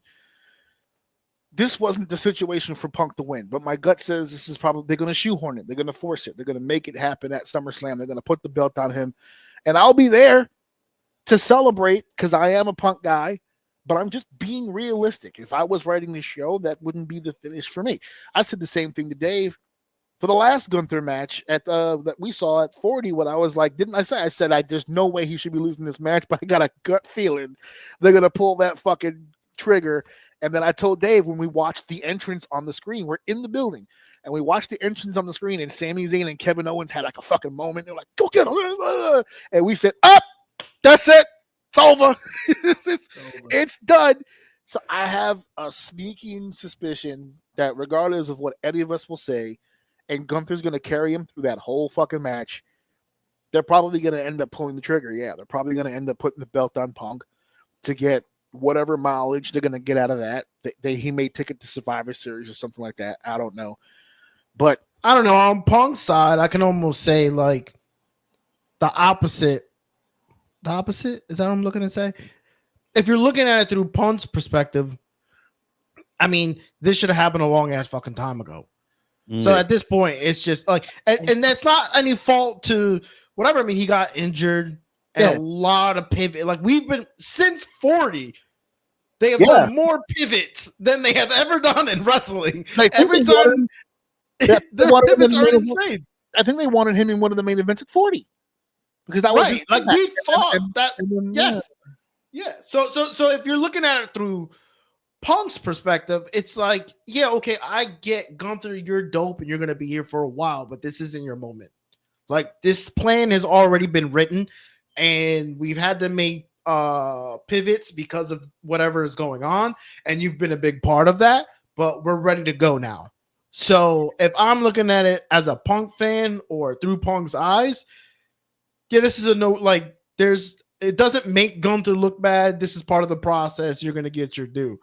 But if I'm looking at it from Gunther, he's going to do what he's got to do. But it's just one of those moments where it feels shitty when someone is ready, but they're not getting their go because something else bigger than them is happening. That's all. Joe, you think they pull the trigger here? They're pulling that trigger. I mean, I respect what James is saying. That James, who the fuck is Steven James. Steven James, isn't it? Oh, I didn't see. Okay, I didn't see that come out. I was like, I know this dude did just call me James. What the fuck? Wait, you don't like James? No, not at all. That's my real brother's name. So that just made it awkward. Yeah, no, not at all. If Gunther was, I would enjoy Crisis of Confidence storyline for Punk. That's pretty dope. And then have him win the Rumble, get that mojo back. It's an underdog story, but Gunther. The German side of me is like, go Gunther. And then, the other side of me is like, I really want to see CM Punk get that gold again, man. I want that run where he's just, top of the world, best in the world, like really braggadocious. And championship and healthcare. That's what he is. Not bad. Not bad. Not a bad big beautiful film. They are wrestling. He is wrestling at MetLife Stadium. Just PTO. Well, food you can actually eat in the lunchroom. And gold. Delicious and nutritious. Delicious, nutritious, rested, and the champion. Let's go. I like Steve's idea of the crisis of confidence story because if you really think about it, I think Dave, you just illustrated that point. Ever since he's come back, it's been setbacks physically or a changing of story or something. There hasn't really been something that's been technically his fault. Everything like the Drew feud, Drew poked the bear a bunch of times. The Seth Rollins things, it was the crazy ex-girlfriend stalker thing. Everybody chased him. this entire time that he's been there. And every time he's gotten an opportunity, he's kind of risen to the occasion a little bit. If he was to go to SummerSlam and lose to Gunther, with the only reason being just wasn't good enough to beat Gunther, I think that sets a lot of opportunity for him to do. I don't want to bring this up again, but in AEW, he was trying to do something. He was trying to establish something as far as the new guard. And Punk outside of the ring has been spending a lot of time with the newer generation off screen with these different press things and media things. He's doing things with Rhea Ripley. He's doing things with Damian Priest. He's mingling a lot with some of the younger guys. There's even been a comment recently, I don't know if you guys have seen, where he kind of stepped up and he was asked the question, but he said he doesn't want to do anything involved with the office until he's done being a wrestler. He doesn't want to conflate the two. But the fact that there's even a conversation about him possibly transitioning into some sort of either producer or agent or some sort of backstage role when he's done with the actual wrestling kind of leads you to believe that the ending is coming a lot sooner than people think. So for him to go down that path of, how much longer can I actually be a wrestler? If he went years without injuring anything, and he's working on 2 blown triceps as we speak. And he had the foot injury too while he was in AEW. So, I mean, I actually kind of like that idea. I don't think they're going to do it because, like Dave said, the plan's been there since the fucking beginning. They're committed to that shit. But yeah, what would actually be all that wrong about him just not winning a world title at some? No, he needs to, because AEW is for development and WWE is for your flowers. Yes, and he deserves his flowers, and he should get them before, because he's gonna, like you said, he's gonna go backstage and impact that backstage more than the belt is ever gonna do for anybody in the audience. I believe so, because I think he has a lot to give, but he deserves that run and food to eat and healthcare and PTO. So let him have it. Let him have this run. Gunther laid out for a minute. Paternity leave. He deserves it. Whoa, this is the big stage, man. I don't think paternity leave is going to be a thing for him. No, he's good. He don't need it. He's on that Cena tip. He's not. He's never having kids. Damn. So, which is, hey, look. Hey, yeah. I mean, I have my cousins. If we can keep AJ Lee's body the way that it is from now until the end of time, I am all for it. Good job, Punkster. Good job, Punkster. AJ Lee is the kind of character for me that when she's on screen, my wife does this. Waiting for me to oversell. I'm going to. Oh, she's skipping again. Yeah, that was a personal favorite of mine. He stole my thunder. So that completes night 1. Night 1. We are on to night 2, and we're opening up with a steel cage match for the WWE United States Championship. Solo Sikoa reigns and is defending against Jacob Fatu. I have far too many clips of Dave just glazing Jacob Fatu just over. Jacob, dude. We have too many clips of Jacob Fatu, so I would like to even the scale. Let's talk a little Solo Sikoa right now for just a second, because I think he's a funny freaking dude, man. I might be wrong on this. He's starting to cook a little bit. He's starting to cook a little bit. The people were making fun of him at Money in the Bank, making lasagna. But his highlights at Money in the Bank was some of the best highlights when he was.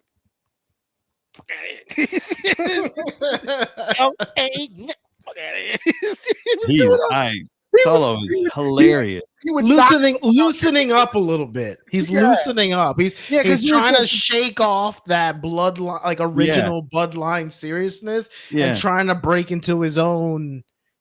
But I think he's doing great. I was gonna say, what was funny is that it's there. Yeah, it was weird at first, though. It was weird. I was like, what is he doing? It was a bit of a shock. Yeah. It went from no battery level. Oh, can you hear me though? Yeah, but can you hear me though? We can hear you. We just don't see you. That's okay. Keep talking, because we're talking about Solo Sikoa as I do this. Bam. Oh wow, we went back to the 90s, folks. He's gonna freeze. I tell you what, I got. He legit froze. Look at that. I called it. God damn it. I have another battery, but continue on. Go ahead. We were talking. Yeah, about no, I think so. Like you were saying, Solo's cooking. I think he's hilarious. Like I've seen a lot of the stuff that he's doing with the fans, where they'll take like footage, they'll record him, and he'll like, oh, I'm gonna go for a high five. Oh, psych, and then he'll just, okay, making yourself great. Oh, he just got rid of us. There we go. He just got rid of us completely. Yes. He said, "This is the AJ show for real." You just hear other disjointed voices, but Iron Man, this shit just swipe everyone over. yeah, right. No, I absolutely adore Solo Sikoa. I'm looking for big things for him. I think he's got big time potential, and I'm seeing future WWE WrestleMania main event with him, as well as Jacob Fatu. I think this is not going to be the last time we see these two titans of the Samoas battle. I called on the show. I called on the show. WrestleMania 45. I predicted. Yeah, these two. A main event. No, a main event of Braun Breaker and Jacob Fatu. Oh, that would be great. That would be crazy. And I was just gonna say, to that point you just made, man, if these guys are like the core of the future, it's looking pretty good right now. Yeah. So yeah, and he's just playing that really good devil's advocate. He's got more tongas than you can taste, but like taste the tongas. Motherfucking Tongans. He's got a lot and I'm glad they didn't jump the gun. Remember when he dropped the belt, we had that feeling that the same feeling we had with Gunther, we had with Jacob. And the same feeling we had with Gunther, but Gunther is in a different position. Jacob, we were literally both like, please don't. Mm-hmm. Please don't push him to the next level just yet. They're perfect right where they are. Let them cook. Let them develop. I know they look larger than life right now, but if you accidentally put them next to the wrong people, you're going to expose them. So just let them cook. So I'm glad to see here that we're still just progressing this. We're pushing this. We're staying here. We're staying in this moment. I think there's more to milk here. Let them just keep cooking, and let's not rush them and put them in a bad position right now. We take our time with these guys. Yeah, well, yeah, that was the concern we had when the belt switched the first just not so long ago. Yeah, but we said, we understand. I kind of understand why they're doing that, but cuidado, papa, let it simmer. Don't just oops, I dropped the U.S. title. Here comes the world title. No, not yet. It's too. You'll get it. You're gonna have your moment. Let's just be patient. If I'm on SmackDown, I don't want anything to do with the WWE title right now because it's just gonna be being held hostage till December. We still have a lot more time to go. Okay. His last match will be for the WWE Championship. We'll get to that in just a second. But who's got picks? The Solo. I got Solo. The Solo. I got Solo. Yeah. You know what? Steel Cage. I got Solo. Yeah, triple. I don't think there's a reason to bounce the belt. No. We let's just keep rolling what we got. There's no reason to drop the belt. A loss for Jacob right now doesn't kill anybody. It just progresses stuff. So let's just leave it the way it is. Yeah. I don't want to be bouncing the belt back and forth. That's starting to get fucked. That'll get weird. That'll get weird. It'll get weird. Speaking of weird, it's the WWE Intercontinental Championship match. It's Dirty Dom, the biggest star in Triple A, Dominic Mysterio, in defending the Intercontinental Championship against AJ Styles. Did you guys hear that massive eruption? Dominic revealed his face in AAA, and the building shook. The pop was enormous, and all I can think is little old Papa Ray somewhere home, looking at the television going, God damn it. I'm so proud of the little man. I'm so great that I managed to create the next. I thought you were going to say Eddie there for a second, but you're right. Ray did win custody. Yeah, Ray. Ray won custody. You're right. Okay, so now I'm sorry. I forgot about that. He did win custody.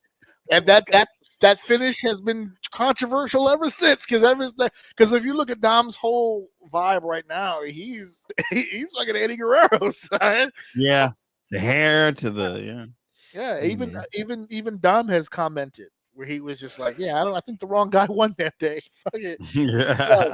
he's one of the funniest dudes in WWE right now, bro. Yeah, I mean, he gets.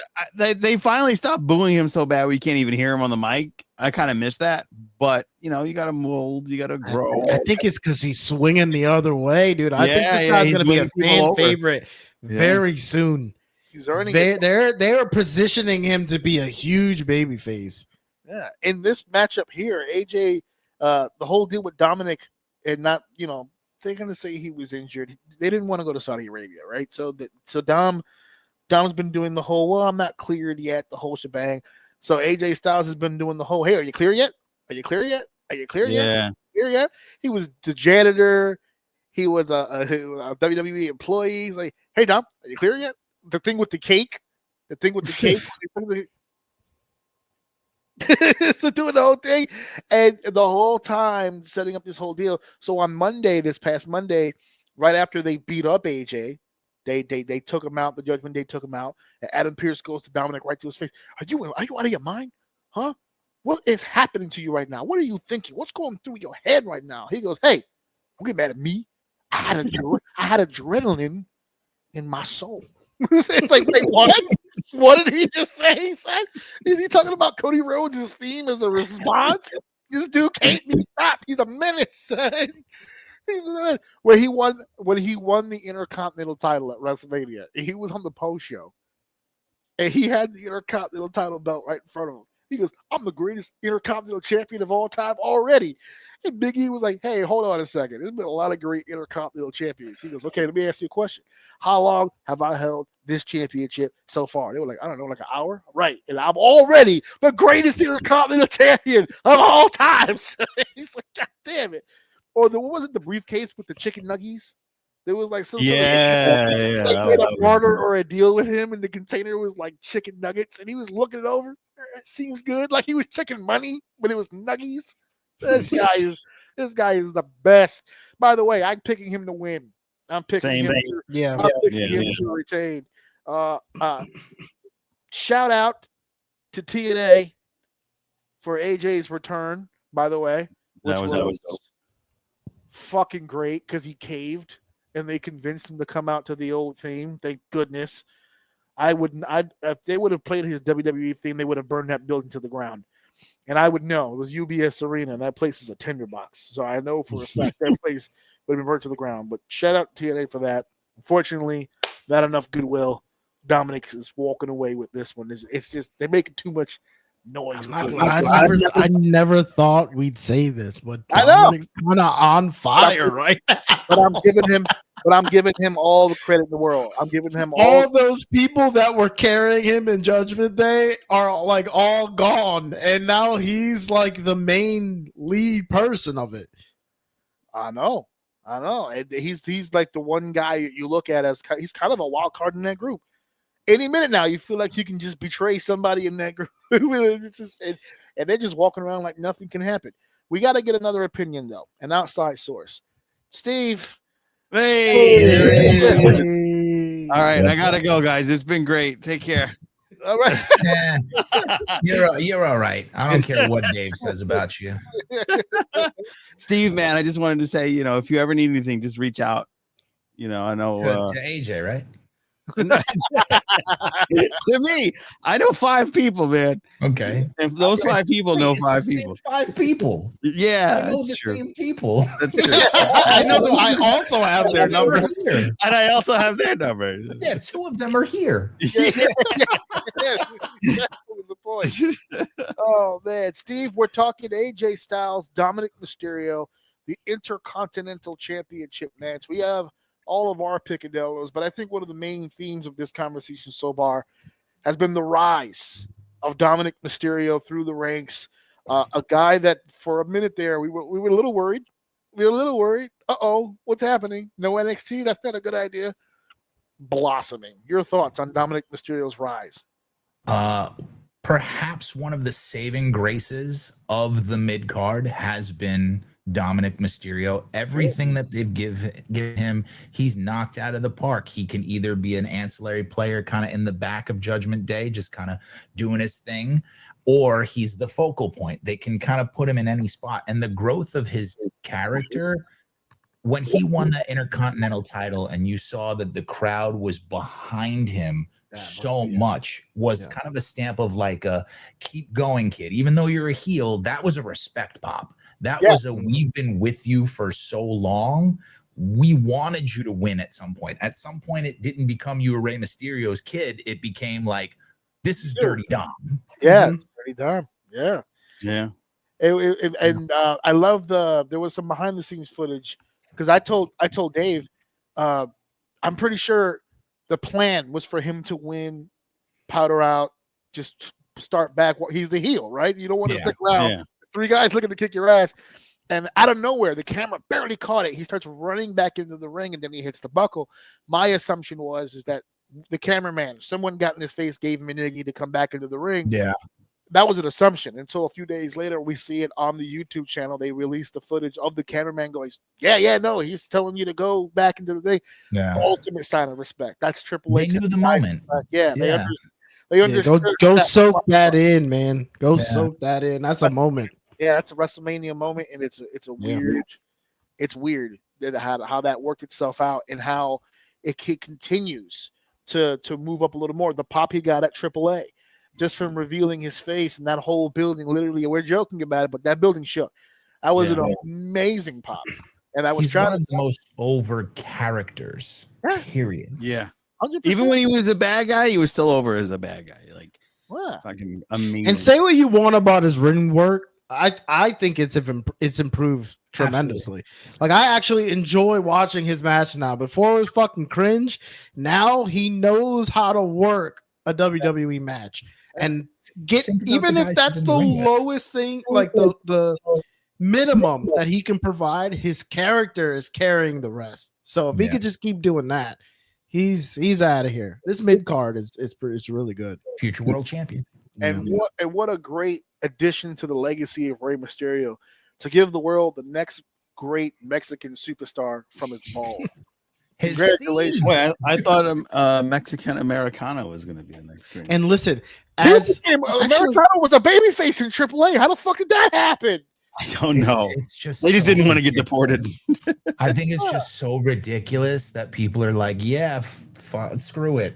Just go with it.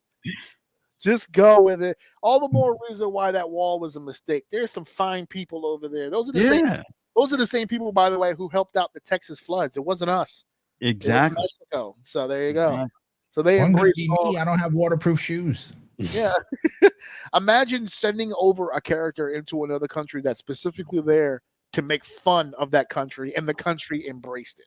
Yeah. How about that? The reverse Ludwig Borga. Yeah. Take that. How about that? We're moving on. Pick from James. Who do you see? Does Dom retain or does AJ walk away champ? Dominic Mysterio will retain. Yeah, okay, there you go. All right. SummerSlam win for Dirty Dom. Let's hope Liv doesn't come back just yet. Oh my god, he's gonna be in so much trouble. All right. Now this next match, my eye is falling out right now, and I'm gonna have to tap out for real. Migraine? I don't know what the fuck is going on. I'm just like, I guess looking at yourself for that long, that would it hurts after a while. You know me. I always look at myself. I'm like, I just it's like my ears are all. I just started. All right, go ahead, Joe. Go take care of what you got to take care of. We're gonna be all right, brother. Thank you so much for coming on the show, and I hope you don't. Good to see you guys later. Steve, man. In that eyes. Yeah, I can see the pain, dude. I know what that fucking feels like, dude. Actually, I need you to leave before you give me that shit. Go away. My eye's starting to hurt. You need to fucking go. Stop looking at us. QVC.com and Captain Squadron Friday Live. Bye. Fucking disconnect. I got a headache now. Fuck that guy. This man got his plug-in as a pirate. Got the plug-in. That's it. Pirate plug-in. Pirate, one-eyed pirate plug-in. Who sees? That's crazy. Says you need eyes to see the vision. Son. That's it. That's crazy. There it is. Here we go. Oh God.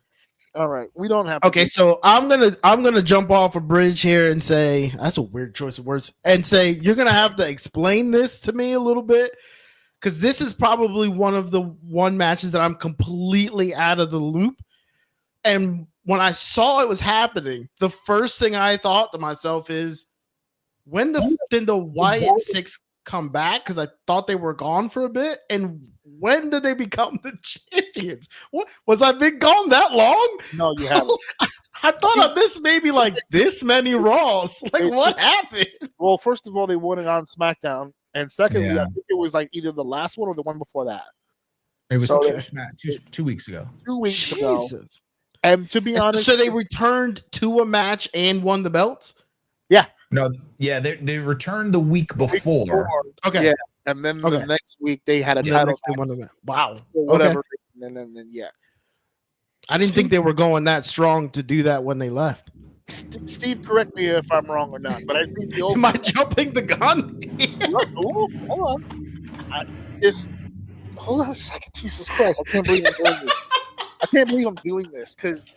And it's a TLC match to boot. We just talked about this shit last week. That's the part. Didn't we just fucking say this on the fucking show? But on Steve, SummerSlam too. Steve, correct me if I'm wrong on this, but I feel like this is an overreaction because there's been a complaint for a while now that a lot of the pay-per-views haven't had tag team title matches on them. So I don't know who's in the back and decided, well, let's just put the whole fucking division out there all at once. Fuck it. Let it rock. They made a team for this. When the fuck did Andrade and Rey Fenix become a tag team? Well, hold Once on. they That's realized the one that Penta was going to be a star. Say again, Steve? Once they realized that Penta was going to be a star without Rey, they were like, we got to do something with Rey because we're not putting the Lucha Brothers together. That's not going to happen. Penta's on his own. Not right now, anyway. I don't see a reason to. Yeah, I don't see a reason to. I mean, Penta's just I don't know. That's the way I see it. I said that from the start, that Penta's first day here was like he was here for 10 years. And he's just like a mentor to everybody. I do understand the logic of, hey, some of the tag team, like I think it was WrestleMania, this was left off the card. I think it was SmackDown WrestleMania that they had like a big match. That was a TLC match. Yeah. And it was phenomenal. It was a really good match. And I think that they're trying to correct that by overreacting and doing this. I think that this is I think they're trying to make a make good for not having that by having this on a 2-night SummerSlam. It's the first thing. I see this more as spectacle than anything else, but it's gonna be a train wreck. Yeah, with the Street Profits in there, unfortunately. Who is the story? Agent? Yeah. Who is the agent for this? Who is the guy? Not me. Sit down and tell 12 assholes how to have a ladder match at SummerSlam, which I'm assuming will only be somewhere between 12 to 15 minutes. Yeah. It's just like you gotta think the Guns are they're the vets in that, so they'll probably be they'll probably have a hand in that. Andrade's got some experience in it. DIY's got experience in it. Ray Phoenix, I mean, they all technically. No, they all kind of do, yeah. Profits. The Wyatts, maybe. I don't know how many. Because which version of the Wyatts have it? It's Gacy and Loomis. They don't have. Yeah, they're not. Yeah, Jesus. Unless they Freebird rule it and go with Rowan instead, but I doubt that. Well, looking at this list, they need a heavy. I don't know why. I don't know why they didn't do that. Now that I think about it, that would have made this at least more interesting. Him in the Kane spot. Yes, Kane was in there. Yeah, they don't even have that. They have a big on the outside of the fucking match. Although it's no disqualification, so I guess he could get involved in some way. Sure, but because Dawkins will have to be the big man in this, which isn't a bad idea, but he's got to be aggressive in it. He's all over the place sometimes. Got to show out. Yeah, definitely. Yeah, I don't. Do we have picks? You guys want to pick? Oh, I would. What I want isn't gonna happen. Like, I'm huge on Andrade and Rey Fenix. So, but they're the ones that's kind of out of all of these people, they're the ones that aren't an actual tag team, right? Yeah, fair enough. Yeah. So that's my pick. I'm just gonna say them, but I don't think they're gonna win. I would love a Guns win here, but I don't know because this audience has not taken to the. It's hard. It's hard. They're feuding with DIY most of the time. Well, it also doesn't fucking help that every tag team for the last decade has stolen all of their shit and done them on WWE television. Because now when they do it, it's just another fucking team that does that shit. DIY, of course, being the main culprits. They stole the whole swag. The speed up off the tag team, the tandem stuff. They stole all that shit. So it's hard. And plus, they're older now. This isn't the X Division. This is 40-year-old Sabin and 40-year-old Shelley. It's not like, how many more ladder bumps are they really going to take? They don't get a whole lot of time to talk either. I don't really think WWE made it a great effort to set the table for them as their impact on the division. They started to a little bit in the beginning and then kind of loosened off of it. So it's like they're like the band or the, you know, the rapper that some people know, if you know kind of thing. But yeah, I think a change of pace would be good. I think this is Fraxium's moment. Oh, 3 different picks. I love it. One positive came from this. There you go. Yeah. Oh, thank God. The only thing that I said when I saw this is thank God it's on night 2. Oh, yeah. Yeah. I also said thank God this is on night 2 for this match, which is the no count out last chance match for the WWE Women's Intercontinental Championship. Bro, you're a hater, bro. Becky Lynch against Bird Lady. Oh, say it again, Dave. I'm a what? You a hater, bro. I'm a full-blown hater. Lean into it. With her paper wings and the whole. I'm not a Lyra Valkyria fan at all. And that's what was that she was engaged to again, sitting ringside? What the hell? What was it? Isn't he an indie guy? I don't fuck. Listen. Aren't we all indie guys? Isn't everybody? Aren't we all indie guys out there? Yeah, that makes a lot of sense why you hating on him so bad, because you're both indie wrestlers, but he got, he grabbed a champion. I don't hate him for what he's clapping. I'm hating her for allowing it to clap. Fair. There are 4 left feet in this match. That's all I'm gonna say. There are 4 left feet in this match. You can't tell me, Dave, that promo work that you've seen from Lyra recently has been A1, brother. She can't even. Fair. She was in the ring on on what week it was. She didn't know what week it was. She was completely lost. She goes, she's so uncomfortable on the mic that whenever she loses her place in her head from the script, she just does random shit to the audience. Where like she'll be talking. She goes, "Am I right, guys?" And they're like, "Sure, all right, Lyra, we got you." They all say, "Caw." Didn't that used to be Tozawa's gimmick, the chicken squawk? Wasn't he doing a chicken squawk in the beginning? Damn, he can't even have that. Can't have shit no more. You can't have that. Man, I'm telling you, these Asian people get to show that. I'm glad the Black and the Latinos have stood up, but the Asian community is still getting that. Yeah, as long as they're placed together. Oh yeah. It has to be that way. They all have to know kung fu or some shit. Yeah. That one, a ninja or something at some point. Yeah. For fuck's sake. Anyway, yeah. So we're back to square one. Now, if they can't even get the stipulation right, this is how it's listed on the goddamn website. A no DQ, no count out, last check. Just do too many words. They wrote a whole sentence for this shit. And then I gotta say, Women's Intercontinental Championship match. By the way, the US title for the women, not on the card. 12 matches, no opportunities for Julia. That's what they think of that belt. That's very strange too, because she's coming in with a little bit more, gusto than Lyra here. Because Lyra is the one they want. Well, it's no. We're not going to do that, because who's on the other side of that card? Who's on the other side of the? Who's on the other side of this card? Becky. That's why that's going to dominate anyone else. It's not Lyra. Let's not put the heat on her. It's Becky. She needs to be on the show. Well, she has the belt. I don't fucking know why she's holding that belt, but she's holding it, and now she's getting her match. I think the hope is that she's going to give the rub just by being in the ring with somebody younger and somebody less established who's struggling, but I don't see it. I get the philosophy I just think it's the wrong person at the wrong time at the wrong event.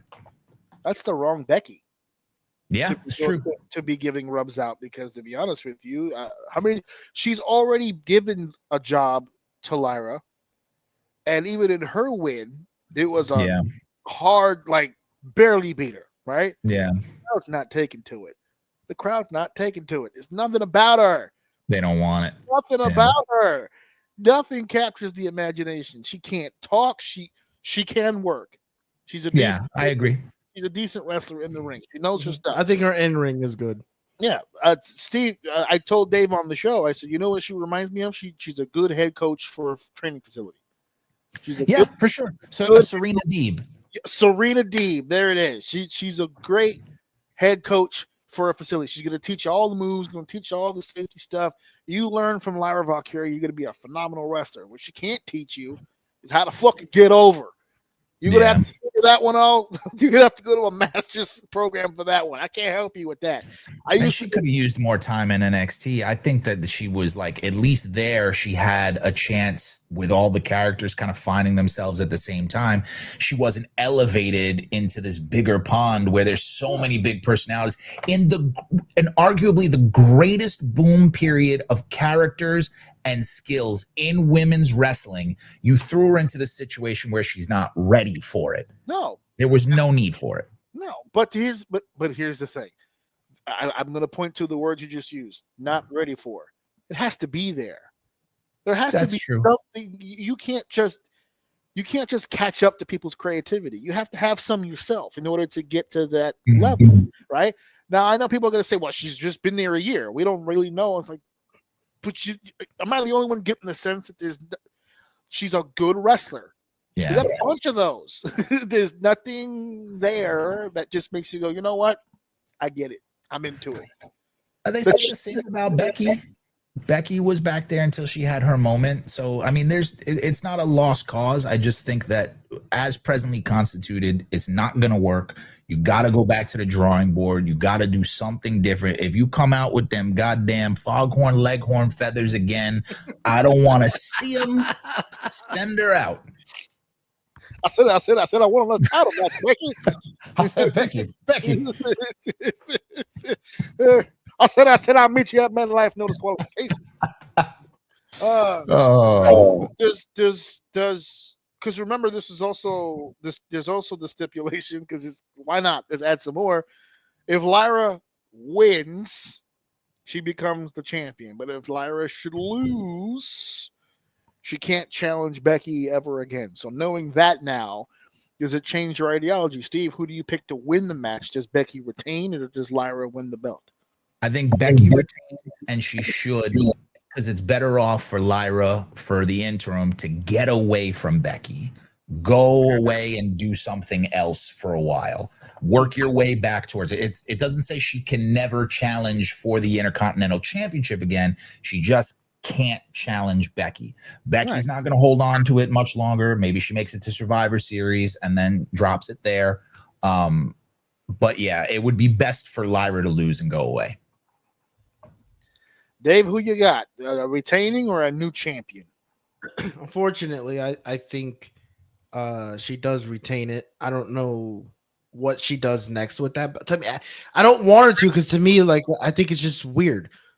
We just bumped down a top card to mid card, and now she's holding a mid card belt, and she's making it so that mid carders can't challenge her for the fucking belt. Who's gonna challenge her next? I keep hearing that Bailey is gonna end up doing something, and if that happens, where the fuck are we right now? Like, right back to square one. Yeah, we're like, we just have talent at the top level for women, and now we decided, okay, well, let's just the people that like kind of out of the story right now, let's just bump them down and create our top level in the middle. Like, it just, what the fuck are we doing? If she's bombing, let her bomb, and then let the next mid card person who's developing take it. Let them show that they deserve it more and take it. Don't put it on fucking Becky, and now she's defending it back to back. What the fuck are we doing? I don't understand what we're doing here. I really don't. But whatever. I Becky's wouldn't probably gonna mind. fucking win. To answer your question, I wouldn't mind seeing Chelsea challenge at some dude, talk point. about disrespect. You're Yeah. gonna break my heart with that, man. I love her. Oh She's my been God. fantastic. They gave her history and then they put her on the shelf and then they fucking took it away from her. I don't understand what they're doing here in this mid card for women. Remember, I made a big stink. Chelsea won the U.S. title. Lyra won the Intercontinental title, and I told you which one was more accepted by the audience, and of course, that was the one they beat first. Yeah. The one that the audience wanted to see as champion. So they're trying to transfer that off. There you go. 1, 2, 3. Okay, so I unfortunately, I think Lyra wins this match. I do. There's too much history going on with that. What is that sound? Is that coming from? Oh, I think that's okay over there. Oh, it's a motorcycle. Yeah, it was a motorcycle. Yeah. I saw your lights lighting up. I said new champion. I said. He heard me pick Larry and said, "Fuck this show. I'm out of here." Guys, stop listening. He's been gone. This guy is fucking losing his shit. Yeah. So no. Unfortunately, I think it's Lyra because regardless of what the people as a mass would like to see, I think the plan in the dirt has always been more Lyra. That's why I'm telling you, you're saying I'm being a hater and that we're not going to do that. That's the whole point. They want Lyra to do well, and they think this is Lyra doing well. So this is what we're going to get. This is what we're going to do. So unfortunately, I do believe in MetLife, the scene of Becky Two Belts, she will drop the belt. Do you think because of the strength of the division right now, especially at the top, that they're willing to take more risks with somebody like Lyra and let her find her way and feel through it because they know that they have such a strong top of the card right now that people are kind of focusing on them? I mean, that's traditionally been the point of the Intercontinental Championship. Yeah. We grew up in an era where that was the workhorse title. I mean, if you were a successful Intercontinental Champion, you moved on. If you were kind of a mid-level Intercontinental Champion, when you lost the belt, you kind of stayed mid-level. And if they gave you an opportunity with that title and you completely shit the bed, we never heard from you again. That's it. Never heard from you again. Nope. We don't live in that era anymore, unfortunately. Going away was a lot easier in the 80s and 90s than it is now. You can put the belt on Lyra and roll the dice now because of the equity, not just the top of the card like you listed, but it's easier to be reckless with the gun when you've got a bag of bullets in the backyard. Because behind Lyra, let's say Lyra doesn't work out, right? They want Lyra to work out. They do everything in their power to make sure she does. But let's just say, for the sake of argument, she does it. You take that bullet out of the chamber, you toss it to the side, you put in Kalani Jordan, you put in Jada Parker, you put in a Jordan Grace. All right, let's try that instead. But that's not a gender thing. That's been a wrestling thing for years. You give them that opportunity for the mid-card title, not just Intercontinental. The television title was used for that purpose when it was defended weekly in NWA television.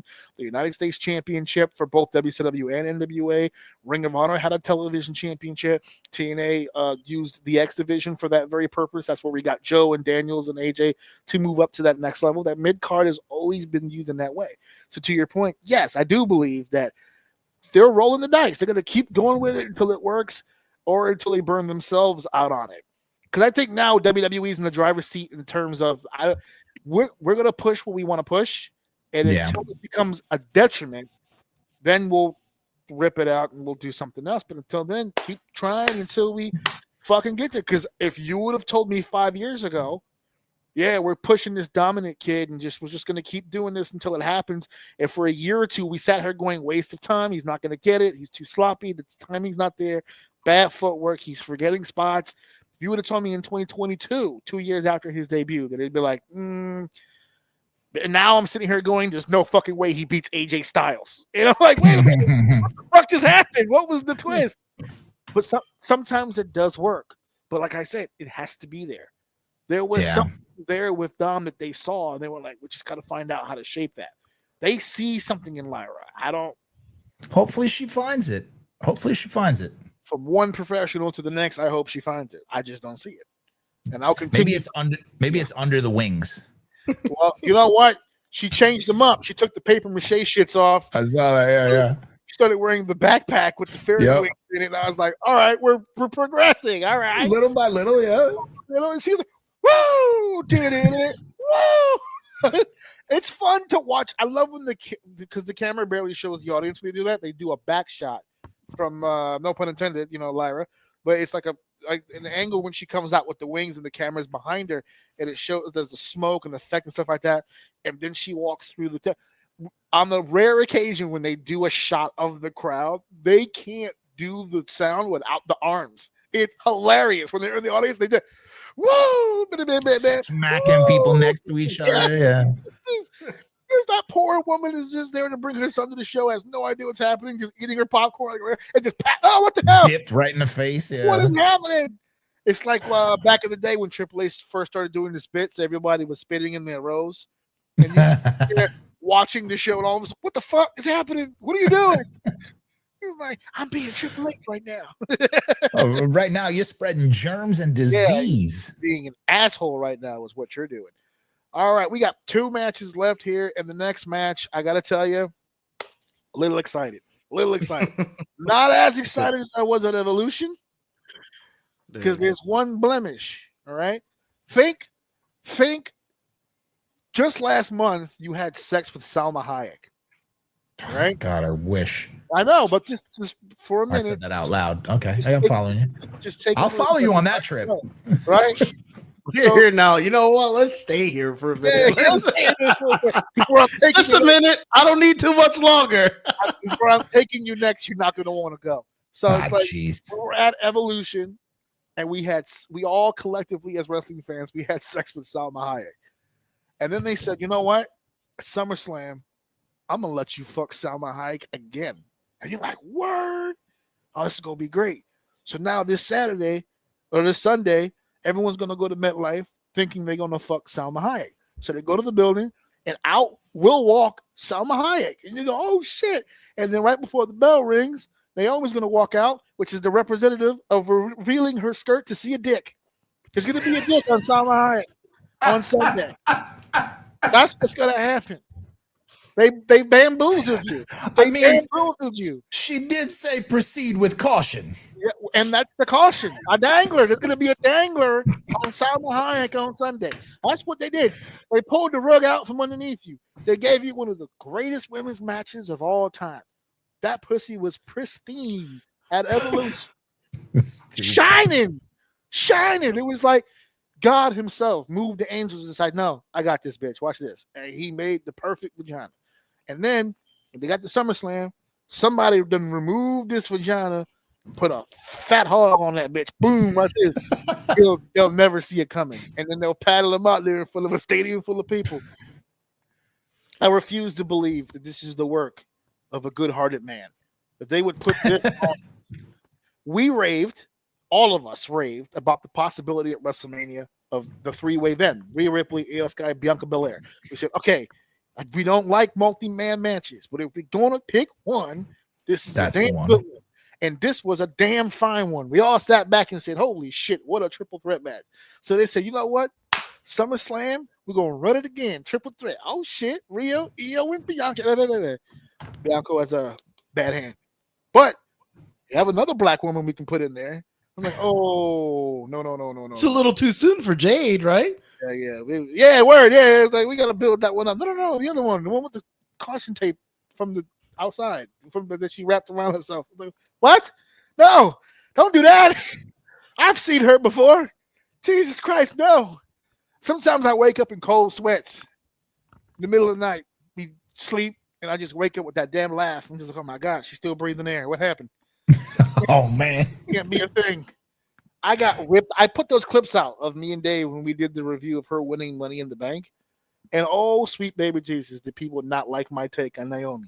They came for you. I don't give a fuck. Yeah, no, that's okay. David got his heat in the beginning because he didn't like when EO. I was misquoted about EO. Yeah, when he didn't like misquoted. EO. Yes, And they then, make sure you use the right word. And then I put out another clip because down the line he changed his feelings. So I wanted to make sure everyone knew that he was, coming around. So I put that clip out, and everybody was like, "All right, good job. Look, see, he sees it." And then I shit on Naomi, and they go, "Oh no, bad you! You can't shit on Naomi. She's great." So they were waiting for me to apologize, and then Evolution happened. I doubled the fuck down. I doubled the fuck down. I said, "Hell no!" It was almost like Triple H himself said, "Oh, he didn't like Money in the Bank. Tell his ass to watch the goddamn Evolution pay-per-view. You tell his ass don't charge him from that pay-per-view. Let him watch that shit for free. Don't charge him for that." They fucked me up. I was so mad because I wanted to vent to him and he wasn't even watching it live. Damn. I was watching it live, inebriated as shit, which didn't help my case at all. Because then I got loud. Because it was like 11 o'clock at night and my son's asleep and my wife's hanging in there. And then when that fucking music hit, I punched a wall. No lie. I said, "You son of a bitch." God damn it. I told Steph, I said, "I want you to draw and sketch a Triple H thing so I can rip it in half." So I'm gonna go out on a limb and say you don't care for her. I don't care much. Yeah, not a fan. Not a fan. No, not a fan at all whatsoever. You clearly don't like hard dicks either. No. Yes, no, you seem to have an Not issue a with those as well. fan not a fan. Not a of fan. hard. Okay, fair enough. But Not a fan. Not a big fan. I fan don't of know how. Salma I don't know. Yeah. Big on that. Big fan. Big on that. Biggest fan of Salma Big Hayek. on fan. that. Big on that. Love her work. Love her work. Love her word. Great word. One of the rare times where I'm okay with the hard dick because I was like, "Yes, here we go. This is the time for you to respond now, brother. Let's go. It's showtime. This is not a drill, brother. This is the real deal. We've been playing on this." I know a lot of people hate this, and I'm not the biggest fan of it either, but I think this is the best that I've personally seen her. And that new fucking intro. That new intro she has is fucking fire, dude. I was driving. Her new theme is insane. When I was in the car when I heard it, like I was watching a clip and I'm like, "Who the fuck is that?" And I said no. So I instantly turned the video off, searched for the theme, and pumped that fucking volume in the car all the way up. And oh my God, that theme is so good.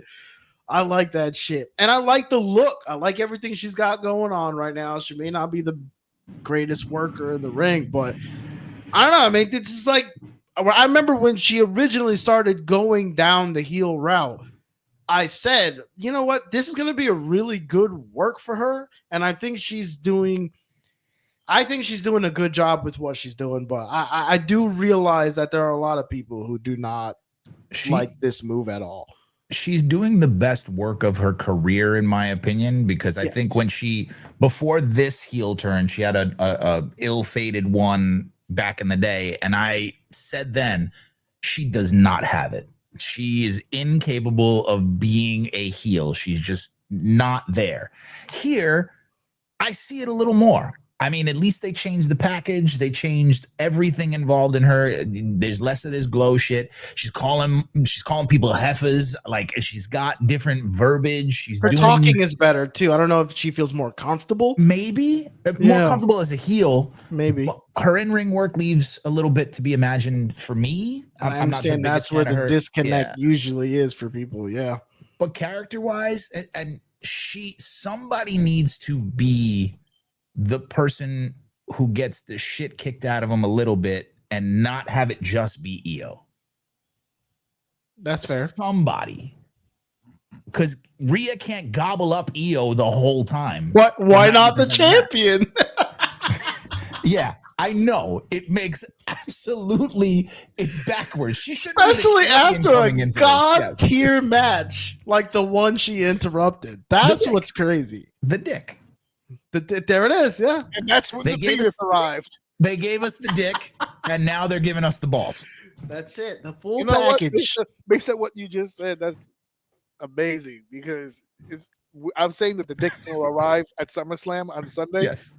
but I just realized now in my own analogy that means that after Evolution, I was mid fuck. Yep. When out of nowhere, slowly protruding out towards Yeah. the end, was a phallus just appearing out of nowhere. Something laid gently upon your own. Yes, it's like, and suddenly, Betwixt thy Yeah, cheeks. yeah.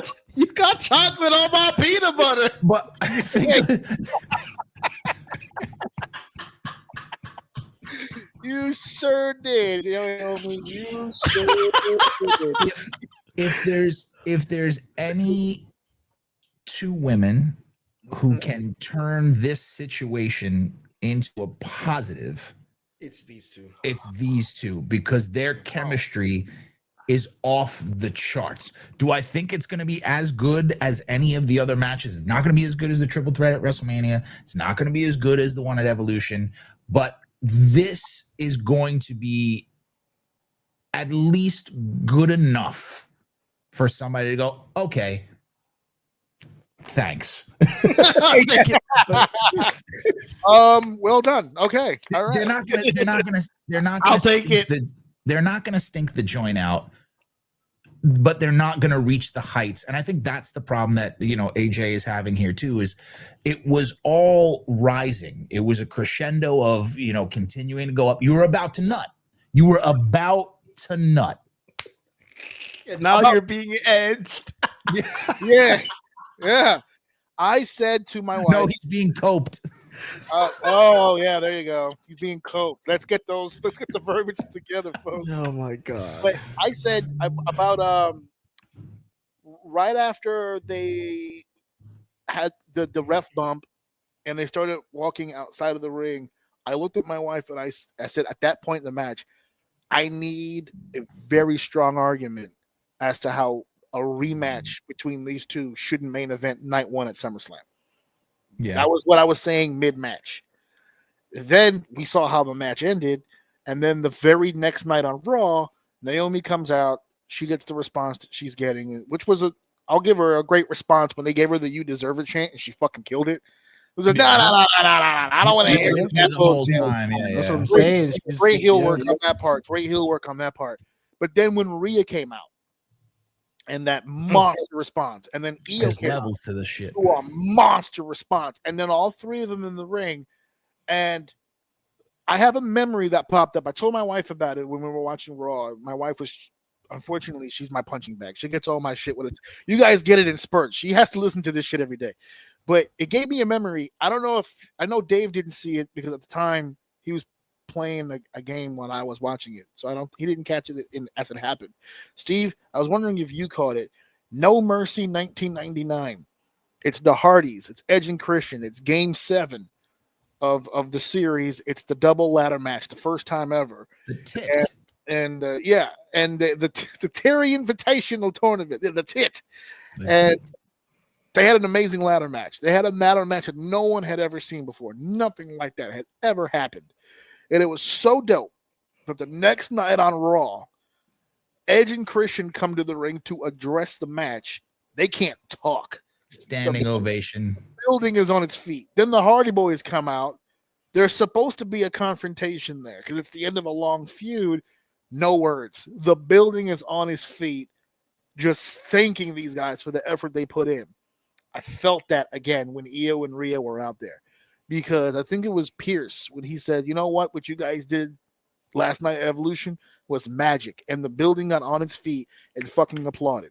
And the fact that the people in the back can see that reaction and still put this bitch in there, I will never fucking understand, because it went from a possible MetLife Stadium level main event match. Yeah. Somewhere that's to a match that's going to be somewhere in the middle that'll probably not stink the joint out. Yeah. And that's terrible. I hate that for the ones involved. We were talking before about rolling the dice on mid-card talent like Lyra, some of the newer faces. Here's a veteran right here. I don't mind getting the fuck out of the main event scene and into that middle area. You guys are impressed with the new shit. Great. I'm not gonna tell anybody what they can and can't like. I'm too poisoned of years of seeing the bullshit.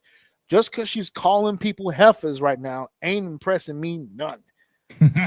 I could go to Port Authority for that. That's what I'm saying. I just said, and all these heifers back here is like, oh, so we part of the Proud family now? Where'd that accent come from all of a sudden? You ain't from Georgia, ma'am. You were from Orlando, Florida, the entertainment capital of the country.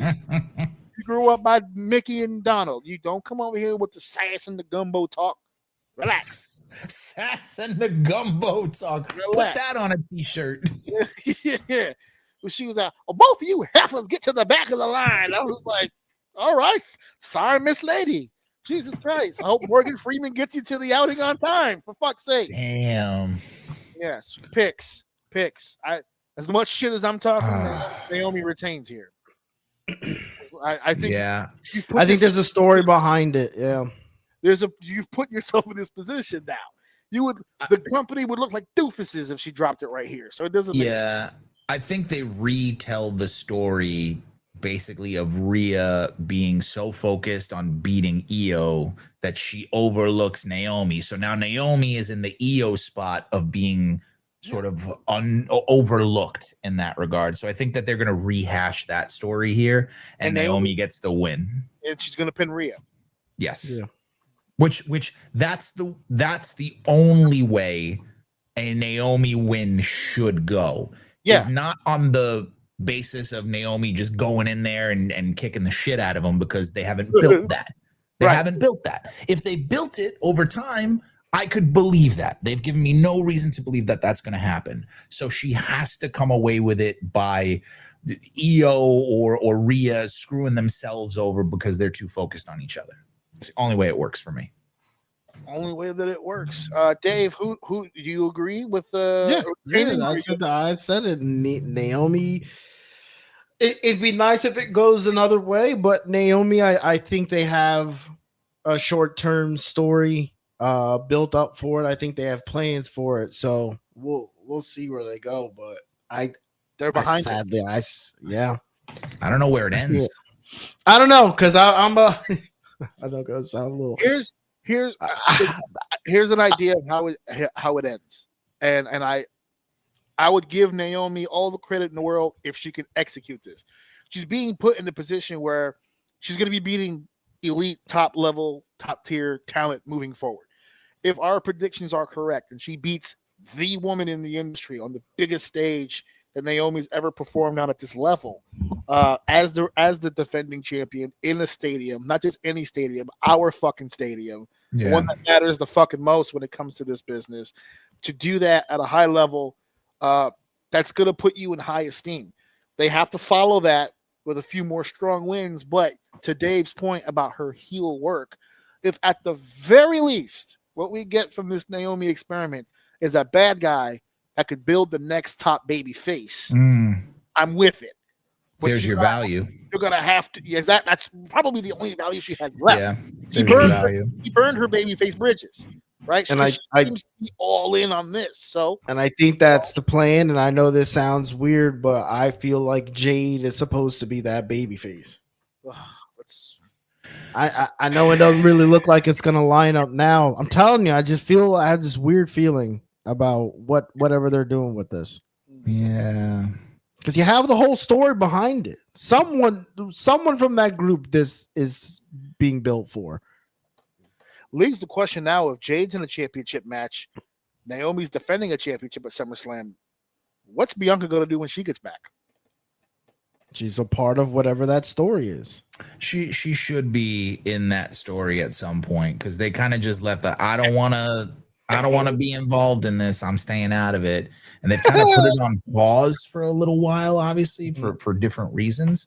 But Bianca's got to be involved. I'm just wondering when they put the rocket on Stephanie, because that's coming soon. She's being patient. Yeah, let's work. I hope the company is a little more patient with it too. Give her a little time. Too much ass for a rocket. I don't want to send Geneva that culo on the way. You got to be careful. Golly. I could tell my wife's being a hater with the other Stephanie, though. I'm starting to see the cracks. Oh, yeah. She's like, So why you do claim they keep doing the she was asking me, why do they keep doing the strap underneath the butt cheek like that? I was just like, I don't ask why, sweetie. I don't know. Why do people who lift weights use steroids? He's like, yeah, word. When you eat hamburgers, why you put ketchup? Why you put ketchup for? Just eat the hamburger. enhances the flavor. Yeah. Ooh, yeah. That is a sazon adobo culo if I've ever seen one. There you go. Accentuates. Yes, smell that? Little waft. Smells like Chilean success. Chilean sea ass. See ass. Well, I'm looking at night 2. Before we get to this last match, we got a steel cage, a TLC, a no DQ. So for our 4th no DQ match of the night, out of 6, a lot of gimmicks. They loaded up that second night. Yeah, full of shit. They don't have any in the first night. I'm not gonna get a chance to see any of that goofy shit. All my shit is, I have the wrestling card. Yeah, I have night 1. That's I all. wish there was more balance. But yeah, what are you gonna do? Well, I don't Chill want out. Jelly rolls under your card. Relax. Yeah, I know. That's what didn't I say at the start of this that I'm going Jelliest to night 1, but I hate it. Night 2 is a stronger night. They're hot shotting, but we're here. It's time. The 16-time world champion John Cena will defend the. No, he's not 16. I did. I saw. No. You 17. first see. Listen. See, here's the thing. This is the bullshit he was talking about with the announcer. You guys are fucking disrespectful, and he's got to give you the script. I forgot. You don't fucking know anything. He's the It's the 17 you've never seen. What are you talking about? Dude, just end it. You're so fucking disrespectful. You know why I think 16 came out of my mouth? Because it's so ironic. Because I'm going to this year's SummerSlam, which is 2025. I haven't been to a SummerSlam since 2015, which was at the Barclays Center. My son rhymes with 16. Right. So you made this about you. No, I just the reason why it got stuck in my head was because I usually when I get ready for big pay-per-views, I start watching the old ones again. I get hyped on them. So I just recently saw 25 and not 25, 15, and it was so crazy because in 2015, that was the all or nothing match. It was John Cena as the U.S. champion, Seth Rollins as the world champion. They were going to go title. That was the Jon Stewart. That was the Jon Stewart one. Right. Yeah. My son was born that year. He was like 6 months old or 4 months old, something like that, when we ditched him to go to SummerSlam. And now he's 10, and we're going to ditch him again to go to SummerSlam. But the whole point of that promo was that John was trying to win his 16th world title in 2015. Yeah. He's trying to win title number 16. And now we fast forward 1 full year and he's defending his 17th world title. So it took him a little while to get that extra title rating. Took him a little bit, but we're here, and he is in fact the unseen 17 greatest of all time, as he has been declaring himself. Steve, I haven't had a chance to talk to you in a while about some of these gimmicks here. Sure. Me and Dave have had a chance to deliberate back and forth on the heel turn, right? Me and Dave on this show, we've given our thoughts. We've talked about it. Steve, your thoughts on from Elimination Chamber to now, how have you felt about the heel turn? I actually love it. I think it's phenomenal. I think everything about it from top to bottom, the Travis Scott of it over here, other than that, and that's more of a commitment issue, it seems, on his part than a planning issue on WWE, it seems. I've loved everything about it. The changing of the Titantron to just be this dramatic black and white, him coming out, hiding his face, showing the back of him. Is that Helvetica? What is that? Times New Roman? It's like, oh my God. I like how he set it up by showing each and every date. I like even the chicken shit of like, I'm emotionally overwhelmed. I'm not going to face you at SummerSlam. I'm sorry. I'm sorry. Almost to the point where he was I don't want to say they were teasing a double turn, but it kind of made me feel like Cody was kind of looking like the asshole a little bit there, which people already want to think he's the asshole. I've loved all of the John Cena stuff, Travis Scott aside. I'm so grateful that we even get this last year, and as much as we have gotten from him, I can't think of a better way for him to go out. At first, I was like, man, it would have been great had he just gone out as a baby face, just kind of, but seeing what this has become and what I think ultimately it will end with, I think it's fantastic. Okay, and I want to jump in right there because I have a question. Sure. How do you think it's going to end? Mm-hmm. And how do you want it to end?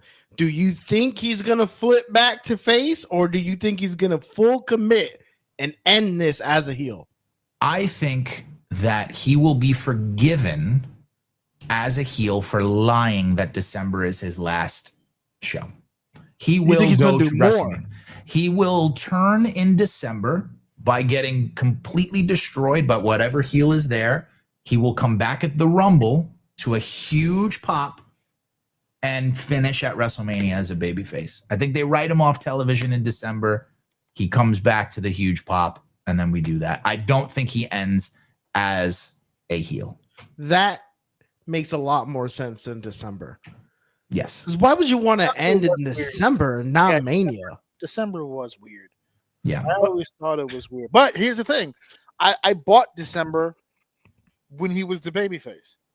And Dave, I think we talked about it after WrestleMania. We said if he's going to be a heel for a year, there's no way you want more heel. But if he's going to end it in December, I don't think he will. I mean, Steve's saying that he's going to. No, I mean the heel run in December. Right? Yeah. Right. Then have the big thing back in Las Vegas again. Who was the final opponent? Because a lot of people are speculating.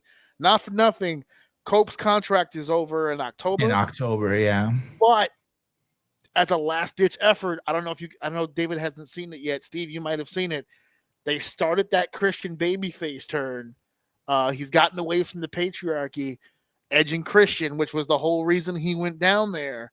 Yeah. It's a possibility now, so I don't know. But there was a lot of people clamoring. They were like, dude, Edge would be perfect for that, but I don't think it's going to be Edge. Can't be. The hope is it's a young heel on the rise that puts him over at WrestleMania. I want to see him win the title at WrestleMania, leave it in the ring, and walk out. If there's anybody who deserves that. You want him to win an 18th title?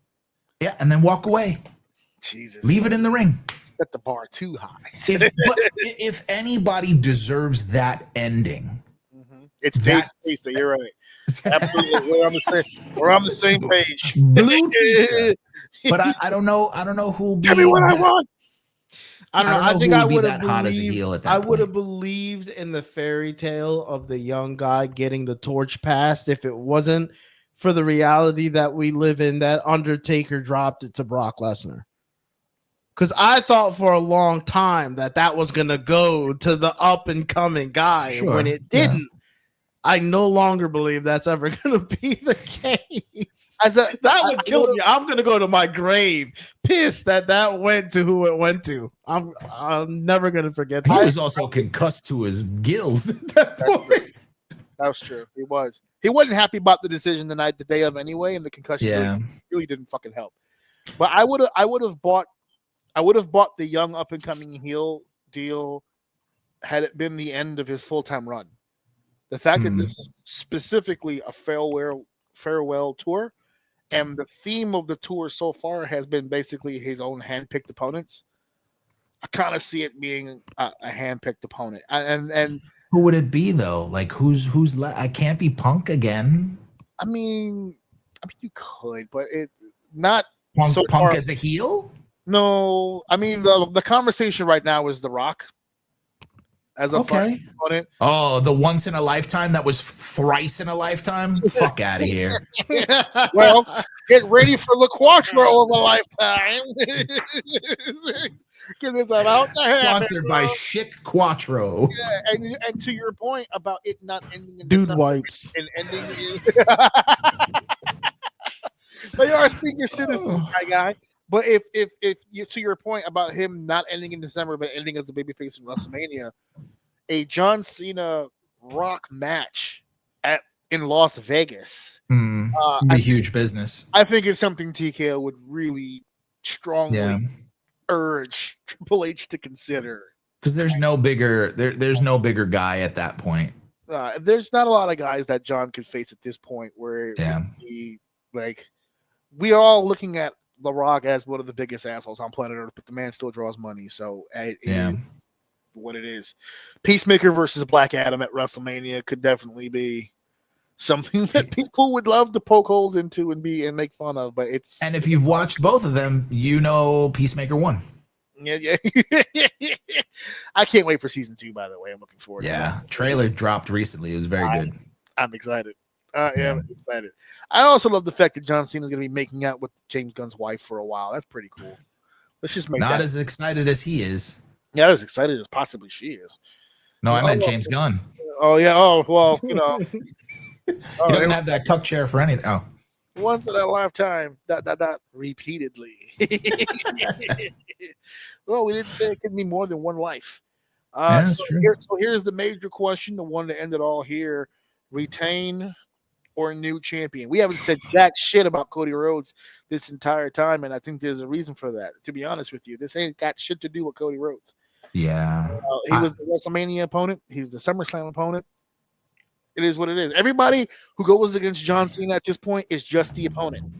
It's got nothing to do with you. So. And that's what it's going to be. Because, I mean, there's nobody in this business that has a bigger star power, save maybe Stone Cold Steve Austin, than John Cena right now. If you're talking about a guy that you could put in the ring potentially that would match The Rock, just those are the only ones that are there that would be believable enough, or you would want to believe in. If they put Undertaker in the ring with Cena, no one would believe that. No one would go with it. But if you did Austin, you would want to believe. Yeah, you'd want to. Cody, the only one. Cody. Well, is that your pick then?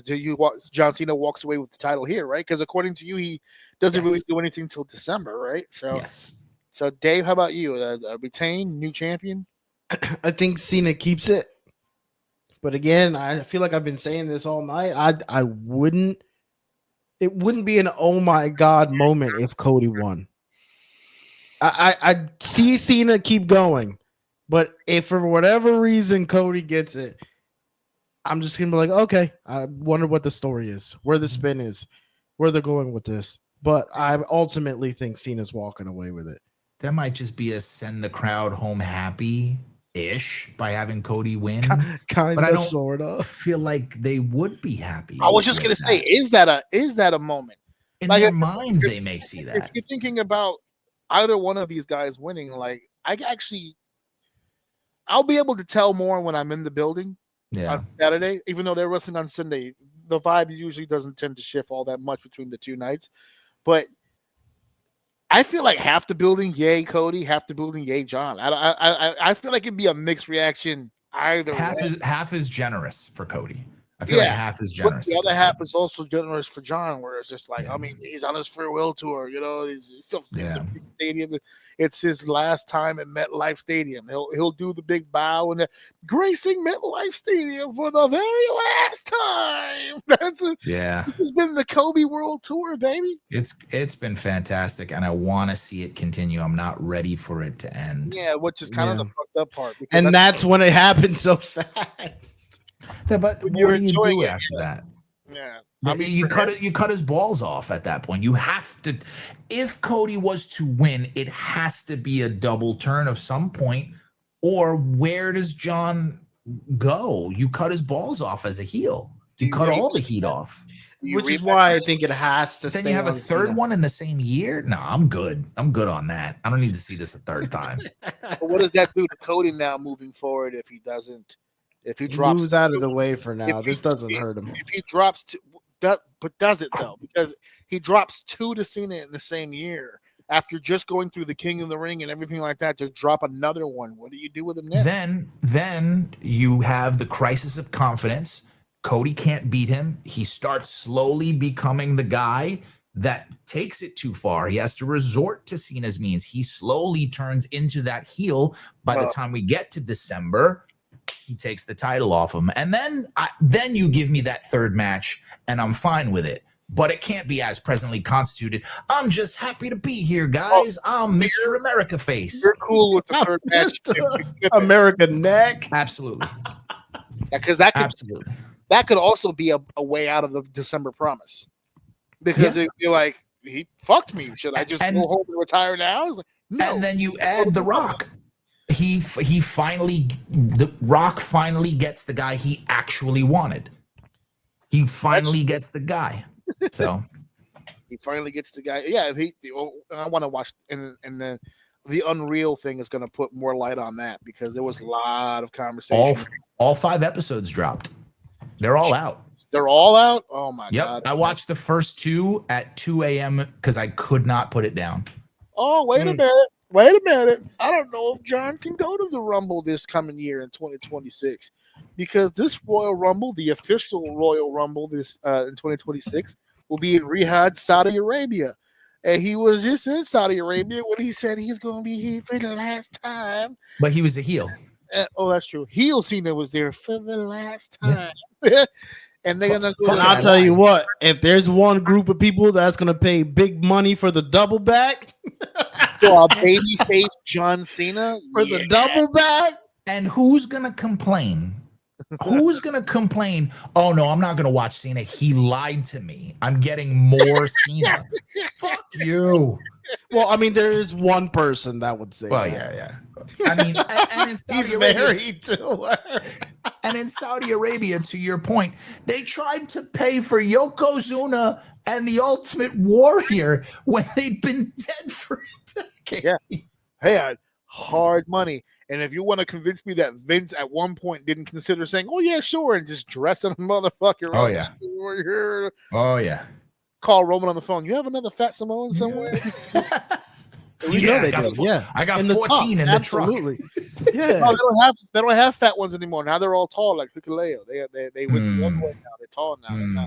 The days, if you see the new generation Samoans, there's no Rikishis and no Umagas and no Yokozunas. They're all beefed up, tall. They're not like overly large spearing. They're in shape now. This new generation, they're stretching them out there. Yeah, this new generation is all about no carbs and high protein diets, bro. They swole, brother. They swole. There's none of those.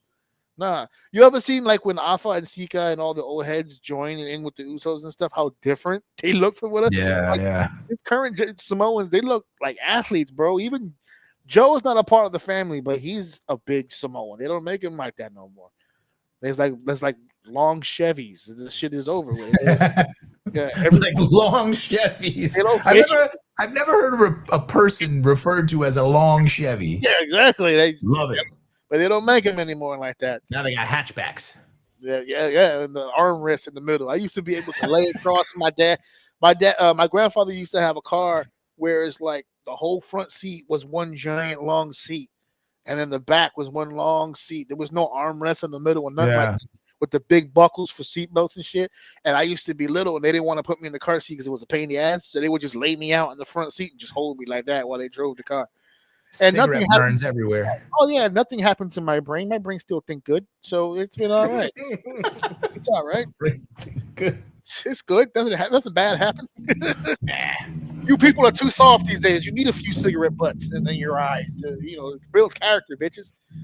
All right, so that's SummerSlam 2025. I'm super excited for this weekend. I can't wait to go.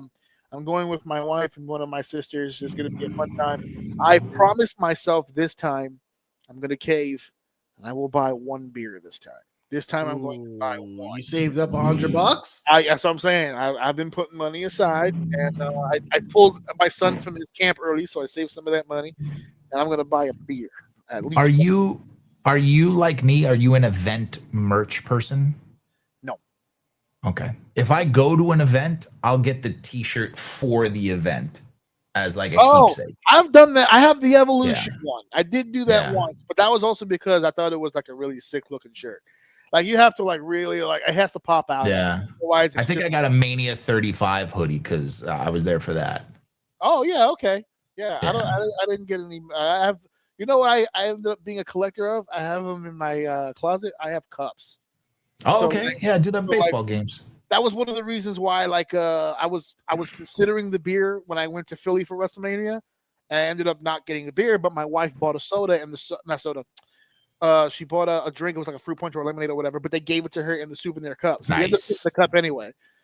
And she didn't even ask for the souvenir cup. They were just out of cups. So they just started handing out souvenir cups. Nobody's buying this $72 cup. Please Nobody take was buying it. the cup. So they're like, just take the fucking cup. I don't want to do shit with the cup later on. So I appreciate your time, guys, for being on the show today. This is SummerSlam weekend. This is dope.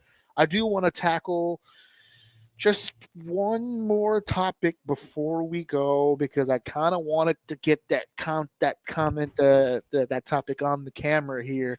We don't need to beat a dead horse, Pun intended. but there's been a lot of talk, a lot of scuttlebutt about a particular passing that has happened recently. A young Ozzy Osbourne. which should have been the main highlight of the week, but that didn't work for him, brother. He had to go and steal the thunder. Can't even jump. They can't even do the job in death. You know, I heard this joke the other day. I forgot who sent it to me.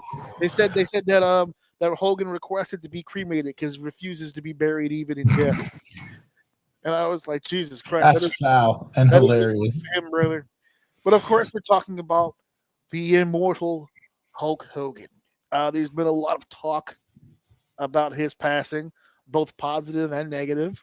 There are people who feel very strongly about his passing in one direction or the other, and I would like to get my guest opinion on the subject matter. But as the host of the show, I will take the first knife wound to the chest, and I will take it my responsibility to at least say this. I just want to say this about the whole thing. And we may talk a little bit more about it on the regular show because I do have more on my mind, but we've been here for 3 hours. I'm not going to kill time. But I will say this because I wanted to say this on camera so people can literally not just hear me, but see with your own eyes my body language and my facial expression and get an idea of what I'm trying to tell you, okay? The main point that I want to make before you guys share your point is feel how you feel. That's literally what it comes down to, okay? If your childhood was so important to you and such a large part of who you are as a person and how you develop as an adult, your character, and that's the huge part. Well, that's all I keep hearing from people who are praising the man. It's their bread and butter argument. I grew up with this guy. He was a huge part of my childhood. He molded me as a person. He was my hero.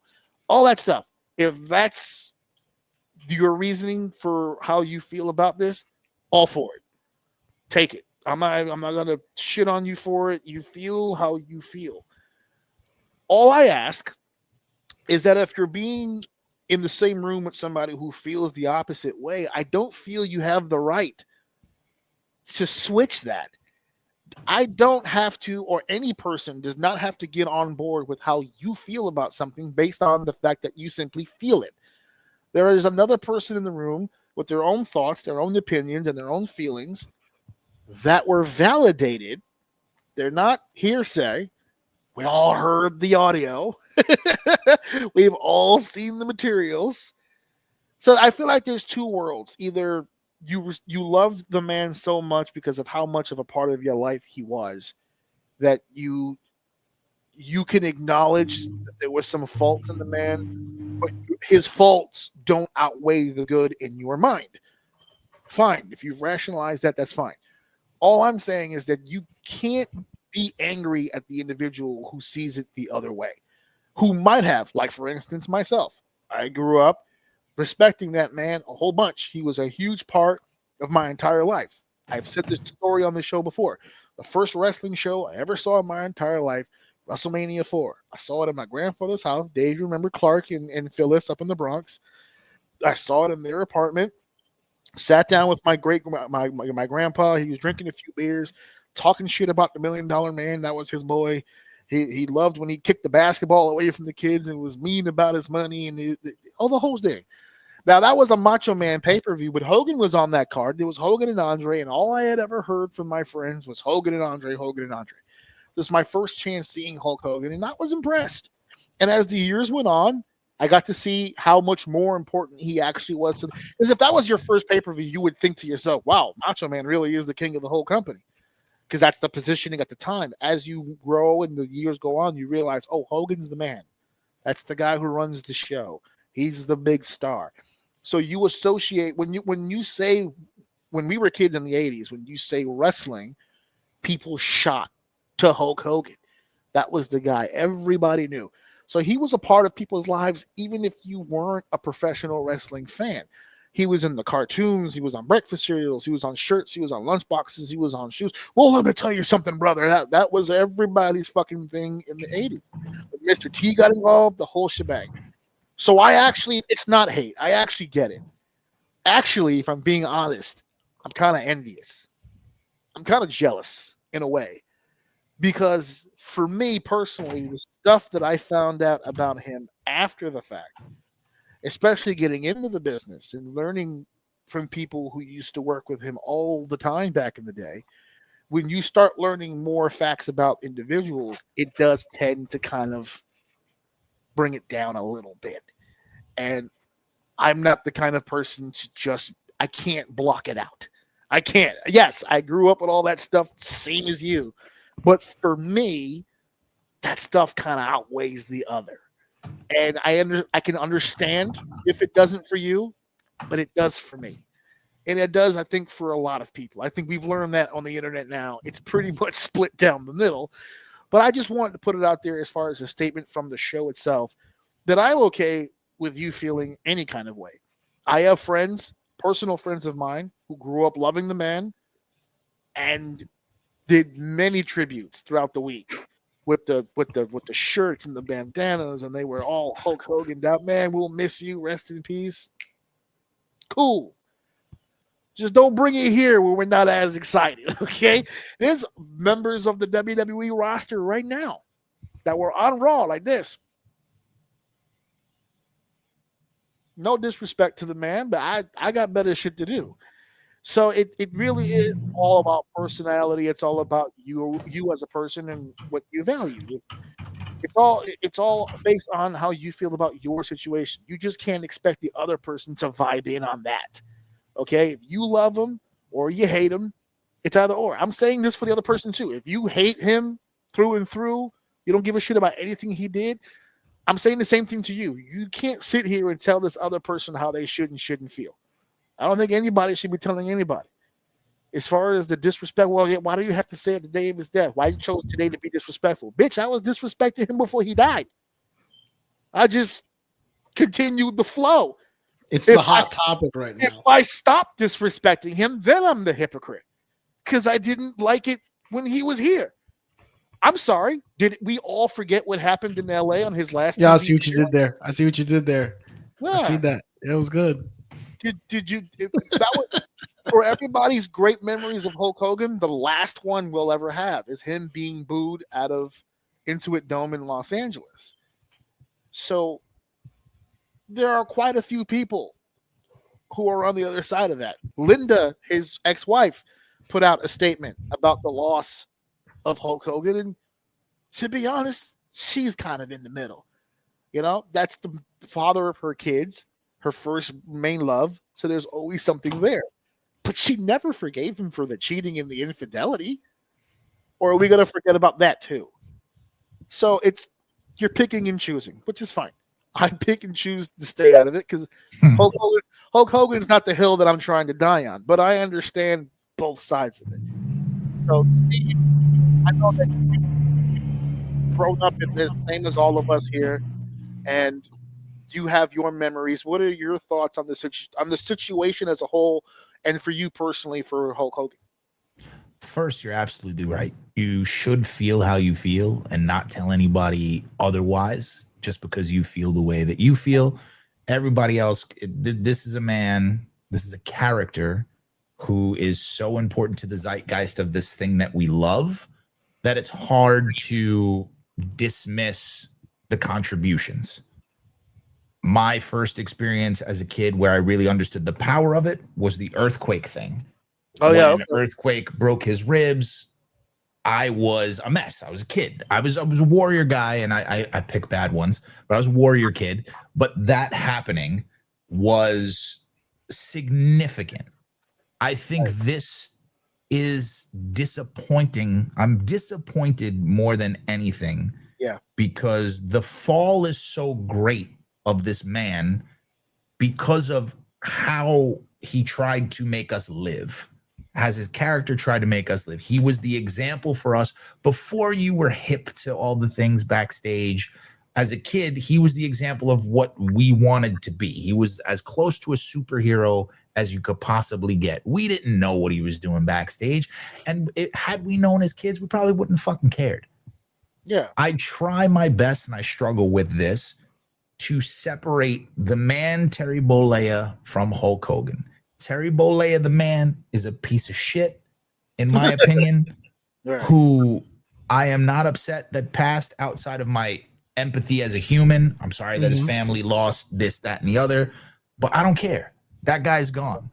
The character Hulk Hogan, as a symbol for what I thought he was, is separate from the man for me. That's like, I love Forrest Gump. If Tom Cruise went out and started saying this, that, and the other, it doesn't change my feeling on Forrest Gump. It changed my opinion. Wrong Tom. It shouldn't. But it can. But it can.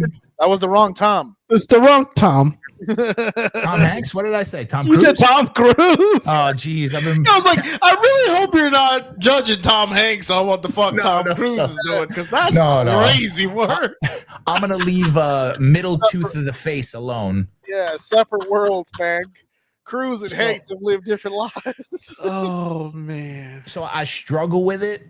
Yep. And I think that anybody who feels that the whole thing is a wash, that's absolutely valid. I'm still struggling with it because I'm more disappointed than anything. Terry Bollea, the man, to the right. Go right out the window. The character is what I struggle with, because how much of that seeps into it the more I know. I try to remember what that feeling was like as a kid, because for a lot of us, he gave us superpowers in a time where you didn't necessarily feel like a super hero. Right. But you can't dismiss the fact that the guy was a garbage human being. That's where I am with it. Yeah. Dave, any thoughts on the Hulk Hogan? I agree. I don't think you can call it a wash. So if anyone thinks it's a wash just because of death, like, I don't know. I'm a person that thinks of death very differently than most people, but I really think you should be able to separate the character from the person. And I wish everyone could do that. I know it's kind of hard to say when you're extremely emotional in some of the things that he said and how it affected you. That's a whole nother conversation within itself, because I don't think you should ever let a random man you don't know say something that affect your life that much. But I mean, if you're angry with that person, that's fine. But I wish all people who had, because I don't fault the people who don't watch wrestling and just know Hulk Hogan as an asshole, because that's what they're doing, right? It's like, I'm not connected to the character, but I know the name of the person. I don't know his real name. I know his name is Hulk Hogan. So we're mashing those two things together. And that's how he represents himself. So it's not just on the person, it's on him as well. It's his character, right? But if you are someone that grew up with it, anyone that grew up with it, I strongly advise, and if you can't, then that's whatever. It's your own prerogative. Separate the two, man. Throw the person you don't like away, and just keep that, like you said, that childhood image, especially like if you're someone who would have that idea, you're an older person already. And if you're an older person, I mean, that's just a symbol of being a kid. And I'm only fucking 37, and I'm already starting to feel like, damn, when I see something, no, not even just that, but like, for instance, I'll hear what did I hear the other day? It was like a video on Facebook of these kids, older people like laying in bed, and the Boomerang song from Cartoon Network came on. And it gave me this fucking feeling like I was a kid again, just for a second. Like being that kid sleeping in bed, and that Boomerang theme song wakes me up in the middle of the night, and then Samurai Jack comes on. Like that was the clip. And to that point, I mean, like, if you get that feeling from Hulk Hogan, then let that be what the feeling is.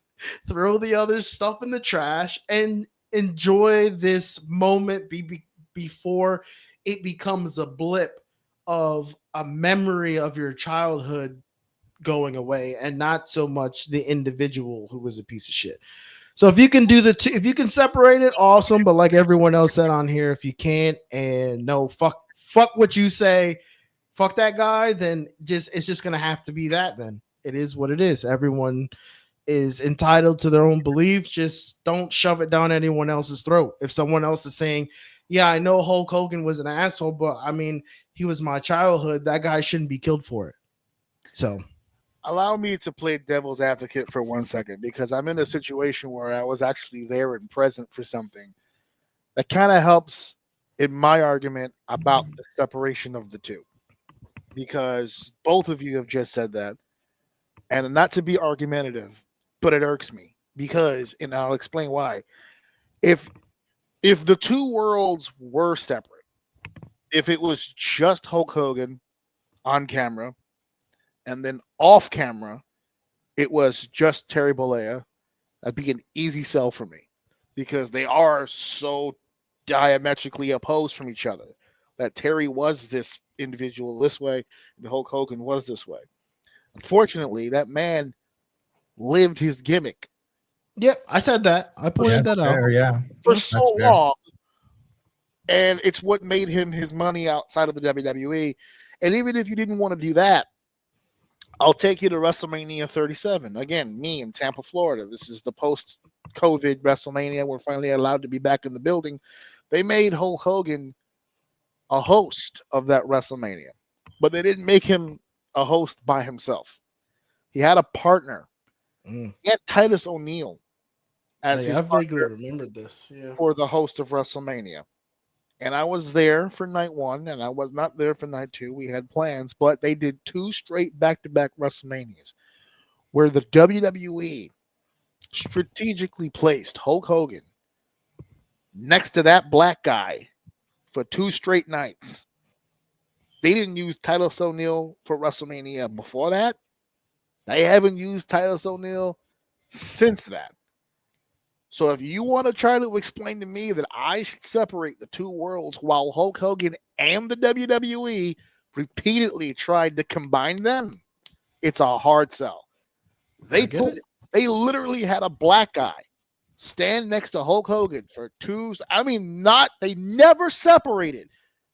They were out on the stage multiple. That was more times than we ever saw a host at WrestleMania ever.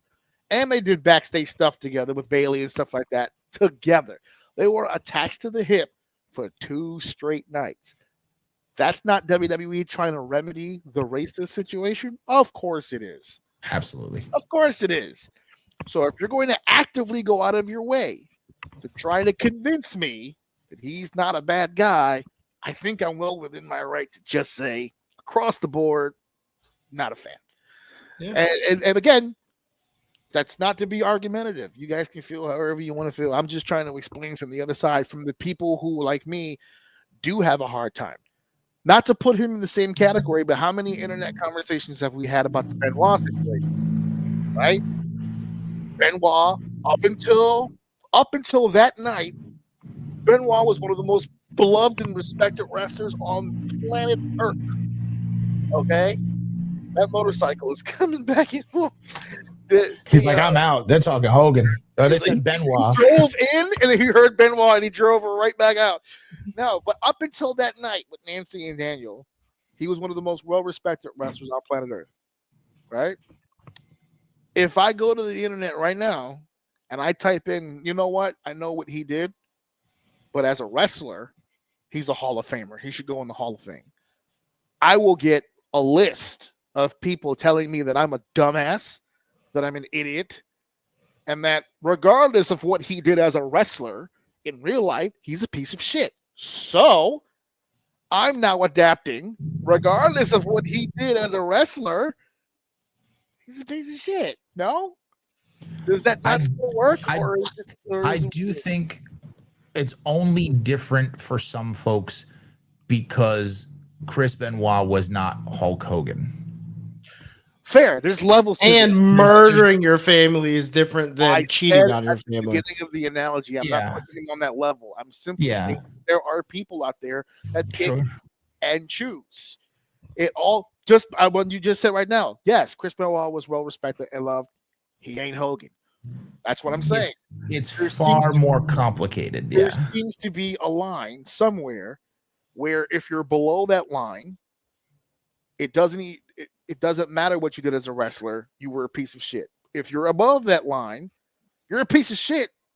But damn, WrestleMania 6 was hot, bro. Like, you made that shit crazy. That's nuts, though. To be fair, though, from what I've seen, I think there are more people on the he's a piece of shit side than he was a hero. I do think there's more people who have hate than they are supporting, from what I've seen anyway. There's also more people who have an opinion on it, period. Yeah. Which, if you're talking about volume of people, yes. No, you're hitting the right on the head, because I'm starting to see opinions about this from people who don't know anything about this. Nothing. That's what I said. Like, there are people jumping in this, making memes that don't watch wrestling. They just know the dickhead. Don't know. Well, they're farming controversy. Yes, that's another thing too. Yep. Because a lot of the outsiders saw the Civil War and jumped on the vulnerability, which is what always happens. But yeah. Before we end it completely, though, first of all, thank you guys for sharing your opinions on that and having the courage to do that, because now we have a laundry list of people who you're making a face, but when he died, there was X amount of people who said, wow, what a bunch of dickheads talking all this negativity about Hulk Hogan. And then like 2 or 3 days later, when people started sending them links, they went, oh, he's a piece of shit. I'm sorry, I didn't know. I didn't know what I was talking about. No, when you texted me that he passed away. We lost Joey Stone, so listen to this. You text me he passed away. I looked it up. Whatever. I turned around, told the guy behind me, I said, yo, do you know Hogan passed away? He goes, no shit. And then the girl next to him stood up and goes, he's a piece of shit. So it's that's a live, and my reaction to it goes, yeah, you're right. I was like, some people are wrestling fans, so they may like be able to separate the two. I don't disagree with you. He was a dickhead. I was like, I'm kind of in the middle because I don't know a lot of the stuff that he did, but then I also don't know his wrestling. I just know like he has a legacy. So sometimes. I got you. But that's a live reaction of real people who I don't even think either one of them watch wrestling. That just seems to be the landscape of how people were reacting. Sometimes two things can be true at the same time. Yeah, absolutely. Yes. See, Brandon, it's all your perspective of life. Brandon put here, you don't have to know wrestling to know Hogan, which is true, but there's far less of them now than before. Agreed. In the 80s and 90s and the early 2000s, if you didn't watch wrestling, it was kind of still a hot topic. In 2025, there's not a lot of that going on. There's a lot of people who, at this point, to be honest with you, know more about his headline stuff than ain't nobody breaking out a Thunder in Paradise reference. You know what I'm saying? Yeah, No Holds Barred is a cliche movie for a goddamn reason. Yeah. And by the way, these deaths, they happen in threes. You mentioned Ozzy, Hogan, and your boy Jedi here. I got to shout out some love here. A little Malcolm Jamal Warner love here. A little Theo Huxtable. Little Theo Huxtable love. I know he's famous for other stuff. I actually did like him in Malcolm in '82, but he will always be Theo Huxtable. That'll be him forever. And not to steal his thunder, Chuck Mangione. If you ever watched King of the Hill, the trumpet player that dies in the Megalomart, R.I.P. R.I.P. brother. Oh, 4. How about that? Yeah. So somebody better fucking call Jerry Jones from Dallas Cowboys. You're next, motherfucker. Thank God I'm a nobody. Famous people just dropping like flies. God. Thank God nobody gives a shit about me. I missed this comment from our earlier talk when we talked about Cena and Cody. That Saudi blood money is something else. Yes, it is. Yeah, that shit hit different. It does. It is. It's nice. Would you take it? Would you take that booking? In a fucking heartbeat. Yeah, the fuck. I'm not thinking about You mean finance? Like what's the word?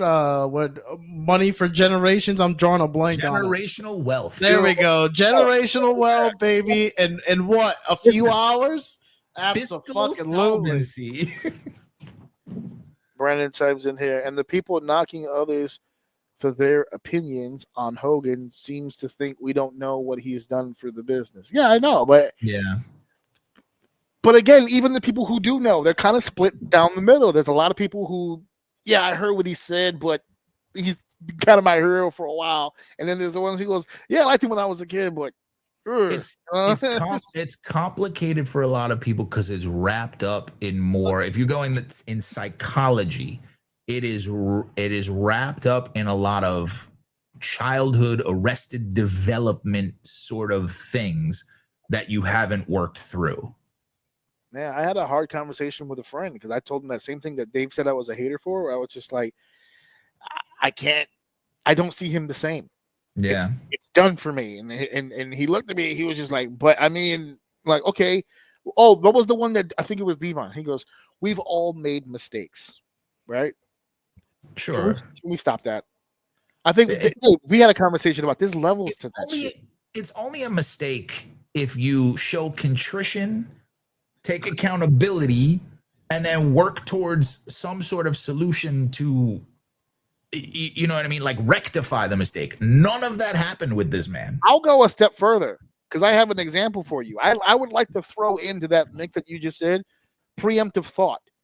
I would like to throw in preemptive thought on that because I'll take you to an example that happened literally a few weeks ago, maybe months. It might be February or March. You remember Xia Li from NXT? Yes. Okay. Yes. Well, she's in TNA now. Okay. She's in TNA now, and she's doing great. And she's new to the company. So what happens is, as a former ring announcer, I understand how this works. You come into the company and you meet all these different people. You spend most of your time meeting the higher ups or whatever. That's why I always tell ring announcers, commentators, they're not going to come to you because they've spent all day with the shaking of the hand and the meetings and this is what we're going to do in the planning. And now they're just getting gear on. They're just trying to get through the day. You want your information, you got to go to them. So for whatever reason, I got the ring announcer's name. It was a female ring announcer. She went to Xia. She got the information and she wrote it verbatim, but it's a Chinese town. So sometimes the pronunciation could be weird. I think there was some X's in there or something that does different pronunciation in Chinese language. So the end result of this is during Xia's entrance live on television, she mispronounced the hometown in the middle of the entrance, and she said that this woman was from Qingchang, China. Straight face. She said that live on fucking television, right? Now, don't you say that? Now, here's where the contrition and the accountability comes in. About a day or two after when the shit really hit the fan, right? People really jumped all over this. The ring announcer went online and she said, I take full responsibility for the fuck up. What I think the mistake is that I wrote it down and then I didn't realize until right before showtime that I wasn't sure on the pronunciation. The mistake is I should have went back to her and got the translation. What she did was she Googled it, and that's where the ch sound came from. Because the way that Google did it, it gave her a ch sound as opposed to a s song. So instead of sing song China, she said ching chong China. Simple mispronunciation deal. And I don't know, bro. If I would have heard that shit, I'd have been like, to your point about preemptive thought, don't you think, hey, let me say this out loud first, and then it would trigger a bell of going like, maybe this is not the best. Don't ever devalue how stupid a person can be. The reason why I said preemptive thought is because at no point in time when she wrote that information down did she say to herself, fuck this slanted-eyed fuck. I'm gonna go out there and say whatever the fuck I want to say. You know what I'm saying? There was no preemptive, irrational, ignorant shit that was going on in her head. This was a typo that she still went online and addressed to the world, it was a typo. I have apologized to the woman involved. I have apologized to the company. It won't happen again. I'm going to fix this. There was no racism there. If you're in a bubble and you're not paying attention to everything, you can sense. Like if you see it as a snapshot, and you just saw that clip, you're like, wow. You know what I'm saying? You're taking it back. What he did was not that. No. That's not what he did. He was having a personal conversation that he was not aware that he was being recorded for, and went full Terry. He was talking like Terry Bollea. He was talking like nobody else was in the room, which is how he would normally talk. He Terry'd that up. That was him. That was him. It's Donald Sterling all over again. Yeah. It was just him being him. That's how he talked. Now, if you're going to try to explain to me that those words weren't within malice, you know, he meant nigga in a funny way, you know, like Jay-Z or something. No, my guy, that's not what happened there, okay?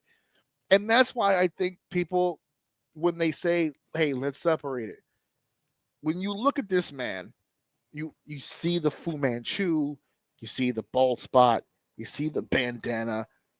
He has spent a lifetime not separating the fucking two. So now that some negative shit has happened that has changed his legacy forever, you take away that audio, this goes down as the single greatest wrestling career of all time. That audio ruins that. And the people that love him don't want to hear that. But unfortunately, for some people, it's true. It's not the same anymore. I was watching 1990 and 91 SummerSlam. Like I told you, I watched my SummerSlam. I'm watching Hogan matches. It's not affecting me in that way.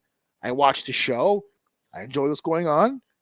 But him as an individual, when I see it, I got, you know, you look back at some of those matches. You look back at some of those Hogan matches. I'm like, he's not in there with Coco Beware.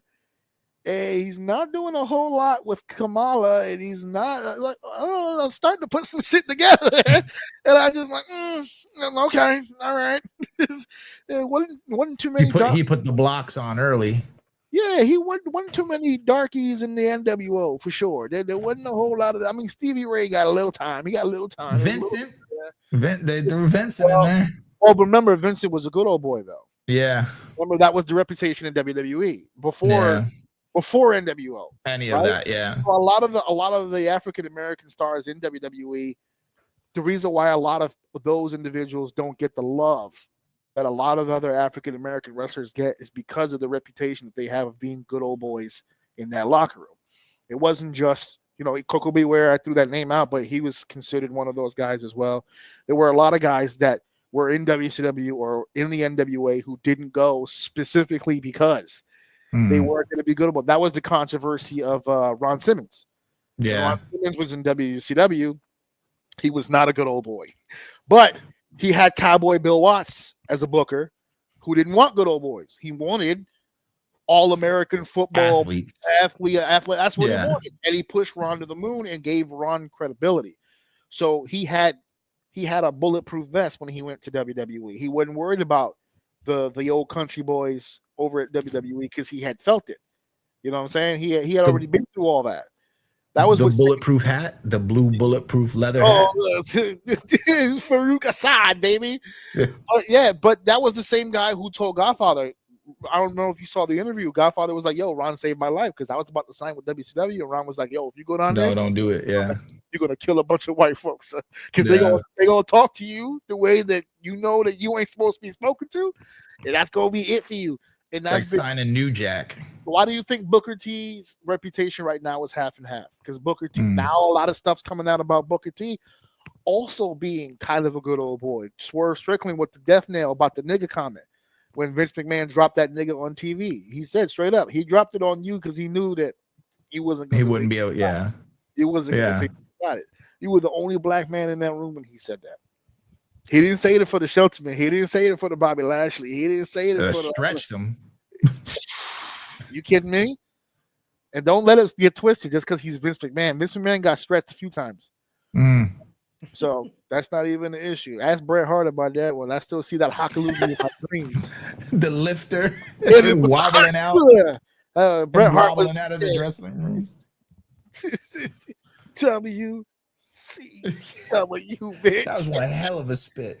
Oh man, and he just had like a 30-minute match. You know, he was dry mouth as a motherfucker. Oh, yeah. That spit He was pulled- starchy. It was He starchy. pulled that from here. The Yeah, pasta water. It was the Oh, phlegm. fuck. Because I said pasta water. Yeah, because he's thinking Oh. about big meaty frothy spit coming out of nowhere. Ugh, spit on that thing. Hell yeah, he did spit on that thing, and then he left Oh, WCW shit. and got bukakied for the rest of his career. Yeah. Well, What a way to end. Well, that's a wrap, boys. yeah. If I want generational wealth, I'll fuck Shannon Sharp. You too Fuck. old, Jedi. You too Fair. old, Jedi. Fair. Yeah, your ass ain't fat like that, bro. You gotta get your IG game up. It's less complicated for me because he died 10 years ago. Oh, look at that. Brandon with the straight facts. Boys, thank you so much. Steve, I know you've had a long day, brother. Thanks for jumping on and just having a little bit of fun with us and keeping me sober because the last time you almost put me in a hospital bed. Hey, let's go. Oh, damn it. I didn't know you had that. All right, next time. My wife told me Keep that just, thing on me. when I got off the show with you guys, I went into the room. My wife goes, dude. She said, dude, we got a lot of shit to do tomorrow, and you look like you're going to have a long night. I was like, yeah. We had some fun. I just want to say thank you to both of you for always allowing me to come on here when I'm available to bless your airwaves. You guys have AJ, you already know this. You're the guy who helped me kind of get into the business. I'll always be an AJ Orsini guy. Dave, you are cooler than a polar bear's toenail. Wait. What? Don't step on that shit. What are you talking about? You just said some fly shit. What are you? Wait, finish what what you were saying. Yeah, I was just finish what you were saying with him. I said, Dave, you're cooler than a polar bear's toenails. You've always been cool to me. You're one of the best things that have happened to this program because it's obviously elevated even more with you there. I appreciate you allowing me on your airwaves, man. I was shushing comment, because dude. I was shushing you because you said that I helped break you into the business and that you'll never forget it. And we had always as much help as I've given you in the beginning of the career to get it started. You obviously took the reins and had a great career, but real quietly, I don't want to spend too much because we're live, but I think we're gonna get reunited again very, very soon. Oh, okay. Yeah. My nipples. Your nipples got a little hard. Yeah, I saw that instantly. I don't want to. Well, I don't know what you're talking about. I never heard it. Yeah. We're gonna have to talk. We're keeping the kayfabe, but there's some scuttlebutt. When it's your time, brother, we're gonna talk privately. But there's brother. Yeah. But again, I just appreciate everything that you've done for me and that you continue to do just by being my friend. When can we come on Hive Mind, bro? We gotta come on. Hive Mind is defunct right now. Okay. We're gonna be launching something new soon, but you can find me on Twitch at The Grapple Talker. We've been doing a lot of GTA RP where I play a pretty crazy character. They're hilarious. You guys gotta Merle. Yeah, Merle. He's smooches. He says smooches a lot. But you guys got to come on at some point because I'm gonna be launching something, a more traditional radio show in the very, very near future. You guys will both be on, and if you're not, I'm gonna find you, Dave. Oh no, absolutely. He's there. That was my first and only ever appearance on something without him. Oh man, you had us cracking the hell up too. Oh man, it was a good time. Yeah. Right. More to come. Yes, more to come, guys. So thank you so much. I'm going to be editing a lot of these clips between now and the show. That's why I chose a little bit more earlier in the week than last time because I didn't get a chance to do anything. By the time I edited, the shows were already over. So I'm going to be editing pretty much all day. Not tonight. I'm going to enjoy tonight. But tomorrow I'm going to be editing and getting some stuff out there. I'll be tagging you guys. I'm getting into that right now. I'm trying to get off the air now so I can catch up. So thank you guys for listening. Thank you guys for enjoying. Thank you guys for sharing. And of course, thank you guys for having fun with us and enjoy SummerSlam weekend, guys. I'm going to be texting you guys so much because I'm going to be in the building just having a fucking blast. So hell yeah. Have fun, guys. Enjoy the shows, and I'll see you guys. I'll see Dave next week.